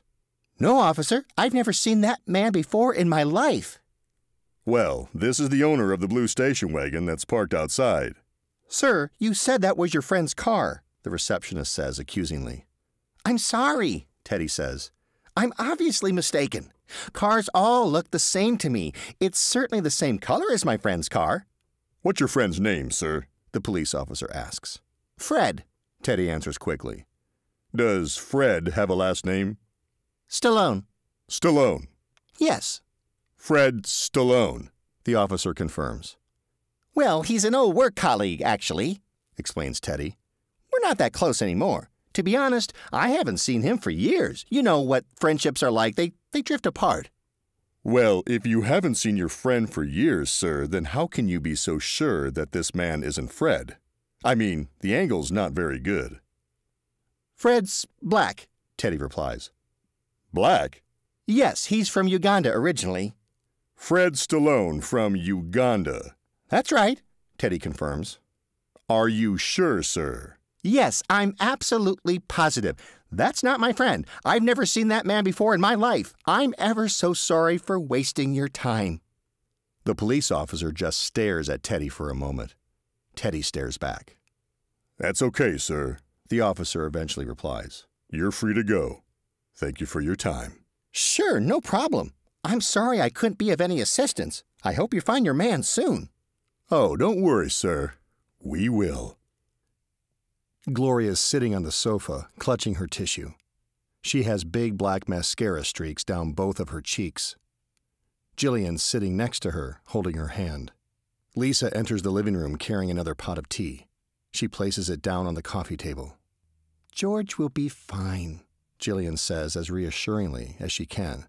"I'm certain there's a reasonable explanation for all of this." "Okay, I'm calling the police," says Gloria as she picks up the telephone and begins to dial. "That maniac could have caught up with him by now. George could be lying half dead in a ditch somewhere for all we know." The doorbell rings. Gloria shoots up off the sofa and runs to the window. She peers out to see who's at the door. "Who is it, Glor?" asked Lisa. "I've got no idea. Some man in a trench coat smoking a cigar." Gloria turns around and dashes out of the living room. "Be careful, Gloria!" Jillian shouts after her. Gloria rushes along the hallway and opens the door. "Yes, can I help you?" she asks. "Are you Mrs. Chapman?" the cigar-smoking gentleman asks. "Yes." "Mrs. Chapman, my name's Detective Mathers." "Oh, my God! He's dead, isn't he?" "Are you talking about your husband?" "Yes. Who else?" "George isn't dead, Mrs. Chapman. At least not as far as I know." "Then where the hell is he?" "Well, I was going to ask you the same question." The lights ahead turn to red, so I slow the car to a gentle stop at the crossroads. It's a quiet street. There's nobody else about. "This is fucking exhilarating," I say to Johnny. "I'm glad you're finally starting to loosen up and enjoy yourself." "Hell yeah!" "That's good, George. Real good. But don't forget why I'm here. Don't forget what we still have to do."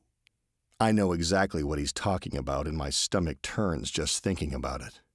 Yeah, I know, I reply half-heartedly. The traffic signal turns to green. Listen, I say, about that. I've been thinking. Johnny slowly turns his head to look at me. Go on, he says calmly. But he knows what I'm about to say. I can feel it. Well, maybe it isn't such a good idea. To... A car horn honks loudly. I look in the rearview mirror and see a red Volvo sitting directly behind. Yeah, just go around, buddy, I yell, waving my arm to signal the driver to pass. The Volvo doesn't move, though. The driver honks his horn again. A long, loud honk. The kind that hurts your ears. I look back over my shoulder. Just go around, I yell. The Volvo still doesn't move. The driver honks his horn again. Honk. Honk, honk. What the hell's this guy's problem? I ask rhetorically. Yeah, I yell. I hear you. I'm making up my mind. Just go around.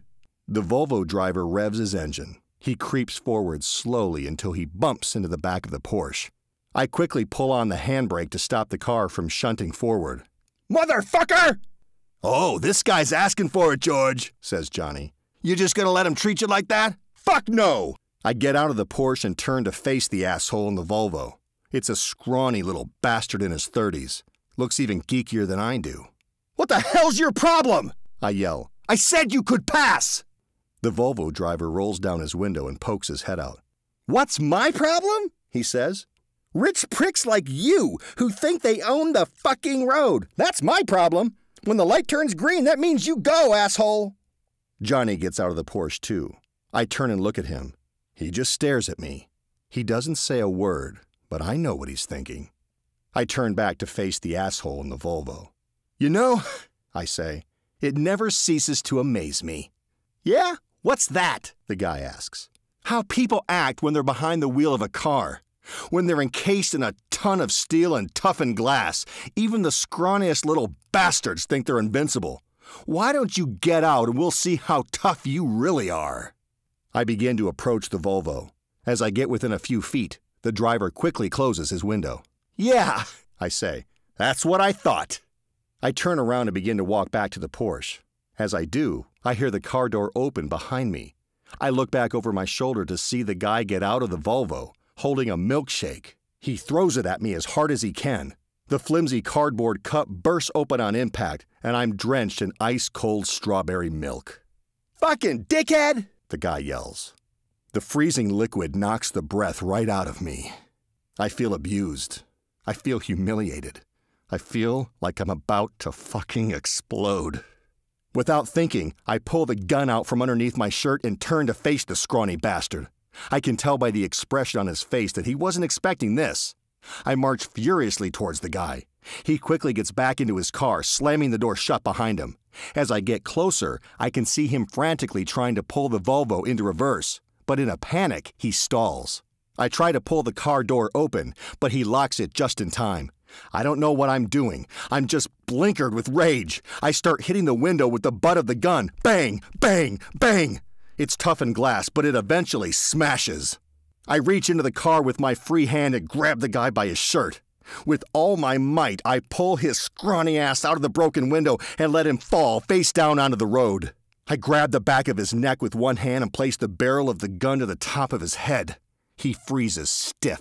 The feeling of godlike power over another human being is absolutely incredible. Johnny approaches, clapping and cheering loudly. Yes, George, he yells. Teach him not to fuck with us. You couldn't let it go, could you? I asked the guy. I tried to walk away, but you just couldn't let it go. You treated me like shit, just like everybody does. Do it, George, Johnny shouts. Blow his fucking head off. I can feel the guy literally trembling with fear. I'm sorry. Don't shoot me, he pleads. I've got a family. I've got a daughter. Shut the fuck up, I yell, squeezing his neck even tighter. You should have thought about that when you were picking a fight. Johnny walks up behind me. He's close enough to whisper into my ear. What are you waiting for? He asks. There's nobody around. Just pull the trigger. I can pay you, the guy murmurs. I've got savings. It's not much, but you can have it all. I don't care. He treated you like shit, George, Johnny whispers. He deserves to die. Now, stop being such a bitch and pull the fucking trigger. I try to block Johnny's voice out of my head. I'm not a murderer. I just wanted to teach the guy a lesson, but it's already gone way too far. After a moment, the rage subsides, and I begin to think more clearly. I slowly release my grip on the guy's neck. His sense of relief is palpable. I then slip the gun back into my waistband. What are you doing, George? Johnny asks. I take some money out of my wallet and drop it onto the ground. Here, I say, get your window fixed. I turn and walk back to the Porsche, leaving the guy sitting in the road and Johnny looking on. I get into the car and drive away. Detective Mathers is sitting next to Gloria on the couch. He's looking at a framed photograph. To be honest, I have noticed a change in his behavior recently, says Gloria. I just can't believe he would do anything like this, though. I mean, stealing a car at gunpoint? He doesn't even own a gun, apart from his grandfather's old Second World War Colt in the attic. Is the pistol still there? Asks Mathers. I've got no idea. Are you absolutely certain that it's George? I've seen the surveillance footage with my own eyes. If it's not your husband in that car dealership, then it's his identical twin. What could have possibly happened to make him do this? He's never done anything even remotely illegal in his entire life. Do you think he's in some kind of trouble? He must have been put up to it by somebody. Maybe he's being blackmailed. Well, we're not ruling anything out at this stage, Mrs. Chapman. Maybe he's had a mental breakdown, suggests Lisa. Gloria scowls at her. Sorry, says Lisa. Has George been under any stress lately? Mathers inquires. Any family issues? Problems at work, maybe? Oh, you're not seriously listening to this, are you? Asked Gloria. If anyone's got mental problems, it's her. The woman's just been given indefinite leave of her job because she's fallen in love with her 26-year-old assistant and started stalking the poor boy. Gloria! Exclaims Lisa. Sorry, I'm sorry. I didn't mean to say that. I'm just very emotional at the moment. That's understandable, Mrs. Chapman, says Mathers. But if you could think of anything at all that could help the investigation, you need to tell us now before things get any worse. You mentioned that you've noticed changes in George's behavior recently. What kind of changes are we talking about? Well, he's just been acting much more... Mathers' phone begins to ring. Excuse me, he says. I need to take this. I'll be back in a moment. Mathers leaves the room to take the call in private. Teddy enters the donut shop and walks up to the display cabinet. He can't help but lick his lips as he looks through the glass at the colorful confectionery. There must be at least 50 donut varieties on offer. There's a spotty teenager behind the counter. His name badge reads Greg. He smiles at Teddy. Hello, sir. What can I get for you? Hey there, says Teddy. I think I'll have 2 strawberry for Jane and Dan, 2 vanilla custard for Mary and Vanessa, 2 apple for Steve and Ross, and I'll just have a plain old chocolate. Greg just looks at Teddy with a cheeky grin. They're all for you, aren't they, mister? I don't know what you're talking about, Teddy replies defensively. Yeah, right, sniggers Greg. Just do your job, says Teddy sharply. Greg begins to fill a takeout box with the donut order. Teddy's phone begins to ring. He answers it quickly. Hello, Mother? Yes. I know there's no answer at the shop. I'm just at the chemist picking up your prescription.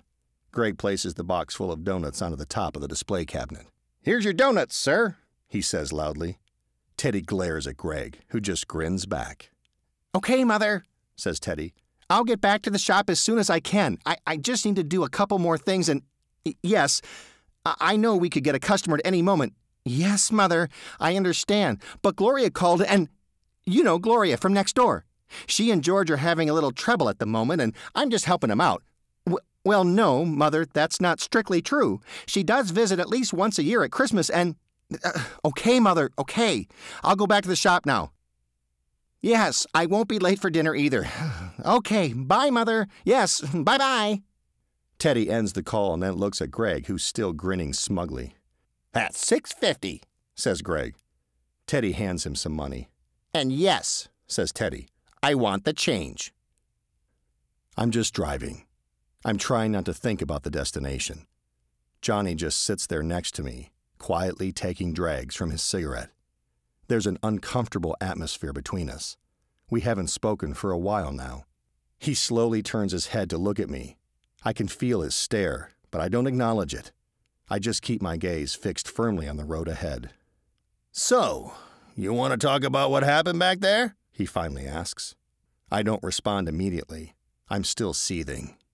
We never planned to hurt anybody, I eventually reply. The way that man treated you, George, he deserved to die. No, he didn't. He was an asshole who deserved a good slap maybe, but that's all. I'm not a murderer, unlike some people. Some people? Yes, I reply angrily. Johnny smiles. What's so funny? I ask. Well, look who's beginning to stand his ground. I like that. Look, we were just never meant to hurt anybody. It was never part of the plan. Okay, you're right. It was never part of the plan. But there are some things you just can't plan for. Don't forget why I'm here. Don't forget what we still have to do. When it comes down to it, you'll have to do whatever's necessary. Is that understood? I don't respond. Is that understood? Johnny asks again, this time more forcibly. After a moment, I reluctantly nod my head in agreement. Teddy's sitting in his parked car on the side of the road. He's eating a donut from the half-empty box next to him. His phone begins to ring. He looks at the screen. Sorry, Mother, he says as he cancels the incoming call. Teddy then selects another number from his contacts list. Come on, George. Where are you, buddy? He says as he holds the phone up next to his ear. Suddenly, something across the street catches his attention. George! He says with great surprise as the silver Porsche approaches and then quickly passes by. Teddy tosses his phone and half-eaten donut onto the passenger seat. He then starts the car and sets off in pursuit. Jeremy sits at the bar at the Black Horse Tavern. He takes a swig from his beer while gazing intently at the television on the wall. The local news is showing. Also today, the news anchor reports, police are appealing for witnesses to a brutal road rage incident that happened just moments ago at the Gresham Road intersection. The attacker reportedly beat and robbed the victim, 36-year-old Philip Simpson, at gunpoint. The man that police are looking for in relation to this incident is 45-year-old George Chapman, who earlier today stole a Porsche from the Bridge Street car dealership. The suspect was last seen heading west on Gresham Road toward the city center. Police have stressed that he is armed and extremely dangerous, so nobody is to approach him under any circumstances.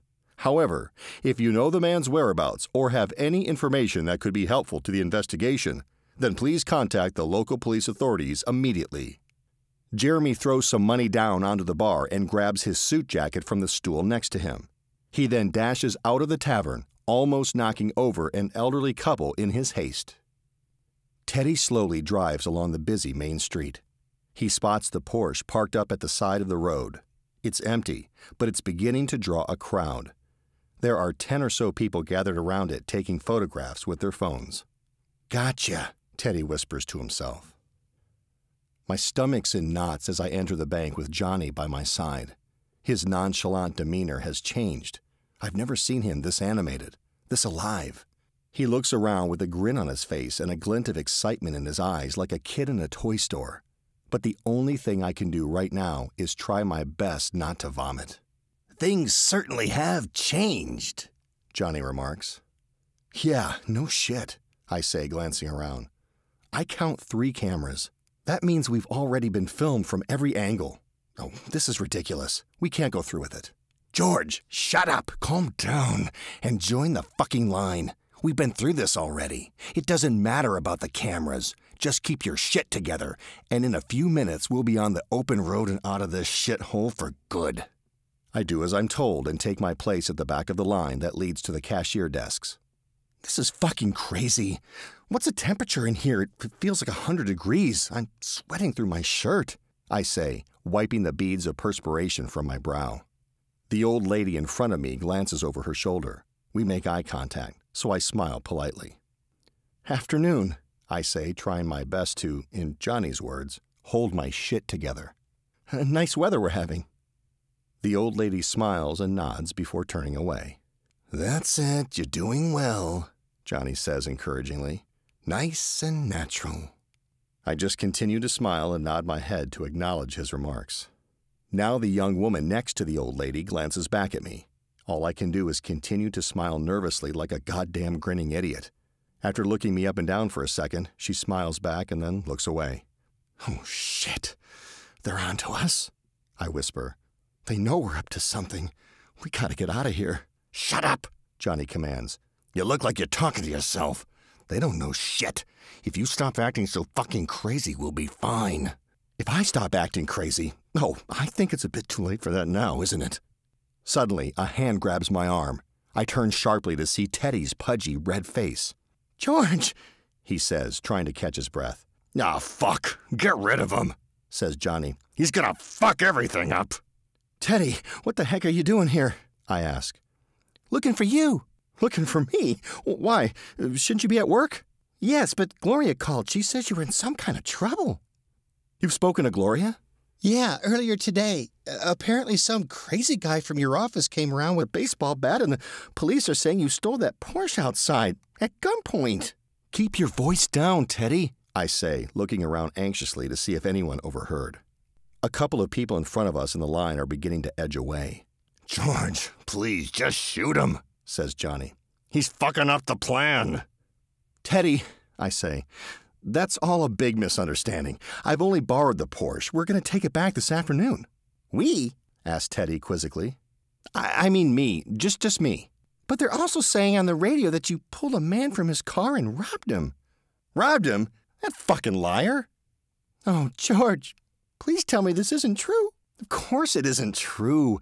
We just had a heated exchange of words, that's all. George, we haven't got all day, Johnny interjects. Either get rid of him or shoot him so we can get on with this. Listen, I say to Teddy, I'm just going to make a small withdrawal, and then I'll go to the police station myself and clear this whole thing up. Okay, great. I'll come with you. No, wait, I shouldn't really. Then they'll know that I lied. You've spoken to the police, too? Yeah, but I didn't tell him anything. I knew there'd be a reasonable explanation for all of this. Okay, listen, Teddy, why don't you go back to the house? Tell Gloria that everything's okay and that I'll be home shortly. Oh, I can just call her. Teddy takes out his phone. No, Teddy, I think it's better if you tell her in person. But she's dying to know that you're okay. I'll just give her a quick call, then I'll pop back and see her when you go to the police station. The bank doors slide open and Jeremy marches in. He's clenching the baseball bat in his hand. George! He yells at the top of his voice. Outside, right now! I'm taking you in! Oh, my Lord! Teddy exclaims. Oh, fuck! Shoot him, George! Johnny commands. Shoot him now! I'm not shooting anybody, I say vehemently. What? Teddy asks. I didn't tell you to shoot anybody. Oh, you want him to shoot me? Says Jeremy. Well, I got news for you, fat man. There are no bullets in that gun. Gun? Exclaims Teddy. Now everyone within earshot is really beginning to lose their shit. What's he talking about, George? You don't have a gun, do you? George, get the hell outside now, demands Jeremy, before I come over there and drag you out by your fucking hair. George, shoot them both and let's get on with this, says Johnny. I told you, I say angrily. I'm not shooting anybody. I'm not telling you to shoot anybody, George, says Teddy with a bewildered expression on his face. Oh, fuck this shit, says Jeremy as he begins striding toward me. Panic sets in. My body goes stiff. I can't move. I can't think. My heart's pounding through my chest. Shoot him, George, Johnny urges. You're out of options. It's either him or us. You decide. I pull the gun out from underneath my shirt and point it at Jeremy. Stop right there, Jeremy, I command. But it's no use. He continues to approach. You have to shoot him, George, says Johnny. Stop right there, Jeremy, I repeat, this time more forcibly. Jeremy still approaches. He's getting really close now. A few more steps and he's got me. There's only one thing I can do. I aim the gun just above his head and pull the trigger. Bang! The bullet ricochets off the far wall and Jeremy stops dead in his tracks. All of the customers start screaming and running for the exit. Stop them, Johnny orders. Okay, I yell. Nobody fucking move! A couple of people make it out of the door, but everyone else stops where they are, hands raised in surrender. Metal shutters begin to lower down in front of the cashier's desks. Now shit's just got real. Gloria's pacing up and down the living room. Oh, this is unbearable, she says to Jillian and Lisa. It's the not knowing. I can't stand it. Don't worry, Glor, says Jillian. They'll catch up to him soon. I mean, this place ain't that big. You couldn't stay lost for long if you wanted to. Detective Mathers enters the room. Gloria quickly turns to face him. Any news? She asks. Yeah, we got him. Oh my God, where? Is he okay? The Main Street Bank. He appears to be unharmed. Units are on the way there now. I'm going to. Oh, thank goodness. See, Glor? Says Lisa. Everything's gonna be fine. Gloria smiles and nods. She wipes tears from her eyes with her handkerchief. Wait, she says. What's he doing at the bank? Well, says Mathers, he appears to be attempting a robbery. Gloria's eyes roll back in her head. Her body goes limp and she collapses to the floor with a thud. It's fucking chaos now. The bank customers are panicking, crying, screaming. Everyone on the floor! Face down! Johnny shouts. On the floor, now! Face down! That's everyone! I scream, trying to repeat Johnny's instructions the best I can. Everyone does exactly as I tell them. Not you, Teddy, I say. It's okay, you can stand up. Teddy tentatively gets back to his feet, still holding his hands up in the air. Put your hands down, Teddy. I'm not going to hurt you. Teddy warily lowers his arms. I run over to the cashier's desks and look through the gaps in the metal shutters. There's nobody there. Oh, fuck! They've all gone, I say, panicking. I turn back to face Johnny. So how the hell are we going to get the money? I ask. In my peripheral vision, I can see Teddy's curious expression as he watches me talk into thin air. And for a split second, I realize just how fucking crazy I must look. Who are you talking to, George? Teddy asks. I don't respond. How can I even begin to explain this shit? George, Teddy says. Are you okay? Jeremy looks up from the floor. Isn't it obvious, fat man? He asks. He's lost his fucking mind. I point the gun at Jeremy. Shut the hell up, Jeremy. I'm not afraid to use this. I turn back to Johnny. What the fuck do we do now? This isn't how you said it would go. You said just point the gun, ask politely, take the money, and leave.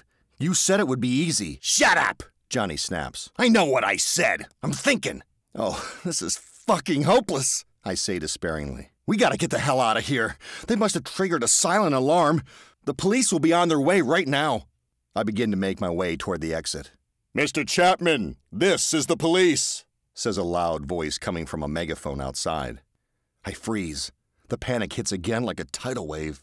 We've got the building surrounded, the voice continues. There is no way to escape. Please turn on your phone so that we can talk to you calmly. Don't, George, Johnny warns. They'll mess with your head. Mess with my head? Yeah, that's rich coming from you. I knew this was a terrible idea. Hey, Johnny shouts. You wanted to do this too. Wrong. I wanted to stand up to Gloria. Yes, I wanted to quit my job. Yes, I wanted to teach that prick a lesson, I say, gesturing towards Jeremy. But I never wanted to steal a car. I never wanted to rob a bank. That was all you because you fucked it up the first time. What did you say? Johnny asks, squaring himself up in front of me. I think you heard, I reply, staring him straight in the eye. At this moment, you could cut the tension between us with a knife, but it's swiftly broken as a phone begins to ring. I look around to see where it's coming from. Everyone's lying on the floor in silence, staring up at me with worried faces. Whose phone is that? I demand. Sorry, George, Teddy says timidly. It's mine. Oh, it's okay, Teddy. Who is it? Teddy takes the phone out of his pocket and looks at the screen. It's Mother. She's probably wondering where I am. Shall I answer? No, Johnny says abruptly. Yeah, go on, Teddy, I say, but don't be too long. What the fuck are you doing, George? Asks Johnny. I ignore him. I can't even bring myself to look at him right now. Teddy answers the call. Hello, Mother, he says cheerfully. Yes, I know that I'm not back at the shop yet, but I'm in a little bit of a tricky situation at the moment. Yes, I know you need your laxatives, but you've still got at least 2 days' supply in the bathroom cabinet next to the... Yes, Mother. I'm still helping George because... Well, I don't know how long it will take, but... Everyone's staring at Teddy, listening to this one-sided ear-bashing. I can see that he's getting embarrassed and agitated. He bites down on his fist. Yes, Mother! Teddy suddenly screams into his phone. I know what you said, but George is in a little spot of bother at the moment, and he needs my help. It will take as long as it takes, and I'll get home when I get home. Is that understood? Now, leave my dinner in the oven. I'll eat it when I get in. And you better not put garlic in the gravy again. I didn't like it when I was a child. I've never liked it, and it doesn't make everything taste better. Teddy ends the call. Everyone just stares at him in shocked silence. I'm sorry you all had to witness that, Teddy says calmly. Teddy, you just stood up to your mother, I say in astonishment. Yeah, I guess I did. And I'm not gonna lie, it felt pretty damn good. All right, Teddy, good for you. It's been a long time coming. Oh, whoopee fucking do, says Johnny mockingly. He steps in between Teddy and me. His face is so close that I can feel his breath. Listen, George, he says. We've got to do something here. Forget about the money now. We just got to get out. Yeah? And how the hell do we do that? Do what, George? Teddy asks. You've got to kill someone, says Johnny. Show them that you mean business. Get them to stand down, and we'll get out of here with a few hostages for leverage. I'm a good person, I say vehemently. I'm not killing anybody. Yes, you're a good person, George, Teddy agrees. A real good person. And you don't have to kill anyone. Oh, shut up, chunk, says Jeremy. Can't you see he's not talking to you? Quiet, Jeremy, I yell, waving the gun at him. Kill Jeremy, says Johnny. You can't tell me you've never wanted to. Yes, but there's a big difference between fantasy and reality. Well, kill the old lady. Her time's almost up anyway. Just put the gun to the back of her head, look away, and pull the trigger. She won't feel a thing. I got a better idea. Yeah? What's that? Johnny asks. How about I kill you? I say, pushing the barrel of the gun into his chest. Teddy sees the gun pointed in his direction. His hands shoot back up in the air. George, he says, we've been friends our whole lives. You can't kill me, says Johnny smugly. And why not? I ask. Because I'm a figment of your fucking imagination. I may not be able to shoot you, but I can certainly kill you. You need me, George, Johnny says with a smile. You can't get out of this alone. Get out of this? If it weren't for you, I wouldn't be fucking in this. No, that's right, you wouldn't, Johnny agrees. You'd be stuck in your mundane existence, still taking it up the ass like the bitch you've always been. I can feel the anger inside me rising with every word he says. I push the gun harder into his chest. Okay, then, he says. Do it. If you don't need me anymore, pull the trigger. I will. I'll be better off without you. So what are you waiting for? Johnny leans in closer, pushing his weight against the gun. I struggle to keep my balance. Come on, George, he goads. Do it. My finger's on the trigger. All I have to do is pull it, but I don't. See? You can't, says Johnny. I fucking knew it. You're a bitch, George. Always have been, always fucking will. Bang! Everyone starts screaming. My ears are ringing with all the commotion. I feel weak, like I'm about to faint. I blink my eyes and try to refocus. When I finally regain my senses, Johnny is nowhere to be seen, but Teddy is slouched against the wall in a pool of blood. What have I done? It's all too much. My legs give way and I drop to my knees. The gun falls out of my limp hand and clatters onto the floor as I break down in tears. The bank doors slide open and armed police officers storm in. 2 of them grab me and push me flat against the floor. I don't resist. I deserve this. I deserve everything that's coming to me. And there's a part of me that's glad. Glad that it's all over. It's a bright, crisp winter's morning. There's ice on the path. It crunches under our feet as we walk. Teddy and I stop and take a seat on a bench. This place is amazing, says Teddy. So tranquil. That must help a lot. Yeah, I'm lucky. We sit for a moment and enjoy the peace and quiet. I saw Jeremy the other day, says Teddy. Yeah? How is he? We didn't speak. He's selling kitchens at that place on Rutland Avenue. I was just in there getting some tiles. I always thought he'd make a good salesman, I say. Yeah, he looked pretty happy, laughing and flirting with some pretty young female. He seemed to be in his element. Sounds like Jeremy. And Gloria seems well. She can't wait to get you out of here. I pop in a couple of times a week to see if she needs anything. Yeah, I know. She told me you'd been looking after her well. Thanks, Teddy. Just being neighborly. No, I mean it. Thank you, Teddy, for everything. George, I told you, you don't have to say a word. I know I don't, but I want to. You've been a good friend through all this. Not many people would stick by a fella who almost killed them.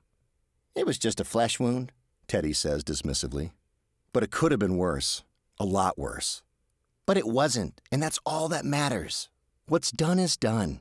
I know it wasn't you in the bank that day. I mean, the real you. Anyway, the chicks love the scar. Think I'm some kind of hero. Oh yeah, Gloria told me you had a new woman in your life. She's a nurse, right? She looked after you in the hospital? Yeah, her name's Sheila. Sheila, right. Yeah, it's going pretty well, actually. Oh, who am I kidding? I'm absolutely over the moon, says Teddy, barely able to contain his excitement. She's the best thing that's ever happened to me. She's funny, intelligent, attractive. We're planning on moving in together in the new year. Oh, that's fantastic, Teddy. I'm really pleased for you. We'll have to build an annex at the back for Mother, of course. How's she taking it? Not having you all to herself, that is. You know Mother, but she's getting used to it. She doesn't even have a choice in the matter. I tell you, I'm happier now than I've ever been. It should be me thanking you. I laugh out loud. No, seriously, Teddy says. I mean it. Well, I'm glad things are finally working out for you, Teddy. You deserve it. It's working out for us all, I'd say. I mean, you seem to be doing pretty well. Yeah, I suppose I am. It's just nice to have a name for it, Dissociative identity disorder. DID for short. I think Gloria still blames herself, though. So was that the cause? Teddy asks. The regression therapy? The latest theory is that I was a ticking mental time bomb just waiting to explode. I could have gone off any time. The therapy may have been the trigger, but nobody really knows for sure. So are you cured now? I mean, do you still? Do I still see Johnny? Sure, he's right over there by the fish pond. Oh, says Teddy, slightly alarmed. No, don't worry, Teddy. I'm kidding. Hell, George, I'm not sure my heart can withstand another encounter with that fella. Well, that makes two of us. Seriously, though, I haven't seen Johnny or any other fictitious characters since that day in the bank. But I can't get out of here that easily. I can't just say that I'm cured and expect them to let me go free. Well, I hear you're beginning the day release program soon. That must be a good sign. Yeah, it's certainly a step in the right direction, that's for sure. It's only 1 day a month at first, fully supervised, of course. But if that goes well, they might consider something on a more regular basis further down the line. Well, I, for one, can't wait to have you back out in the real world. And I know Gloria feels the same way. Thanks, Teddy. Well, it's been good seeing you, George. But I'm afraid I have to dash. I've got a hot date, Teddy says with a chuckle. I still can't believe I get to say that. And for it to be true. Enjoy it, Teddy. And thanks again for coming. I appreciate it. It's great for me to see that you're doing so well. We both stand up from the bench. I hope to see you again soon, I say, holding out my hand. Of course, says Teddy as he leans in for a hug. We embrace, and I pat him on the back. Are you coming back up to the house? Teddy asks. No, I think I'm just going to sit out here for a little while longer. Get some fresh air. Okay, buddy. Well, take care. I'll be back to see you soon. That would be nice, Teddy. Thanks. Teddy gives me a kind smile and then begins to walk off up the path. I watch him for a moment and then sit back down on the bench next to Johnny. They should give you a fucking award for that performance, he says as he lights up a cigarette. We'll be out of here in no time. Yeah, I reply with a smile. And there's gonna be hell to pay. The end.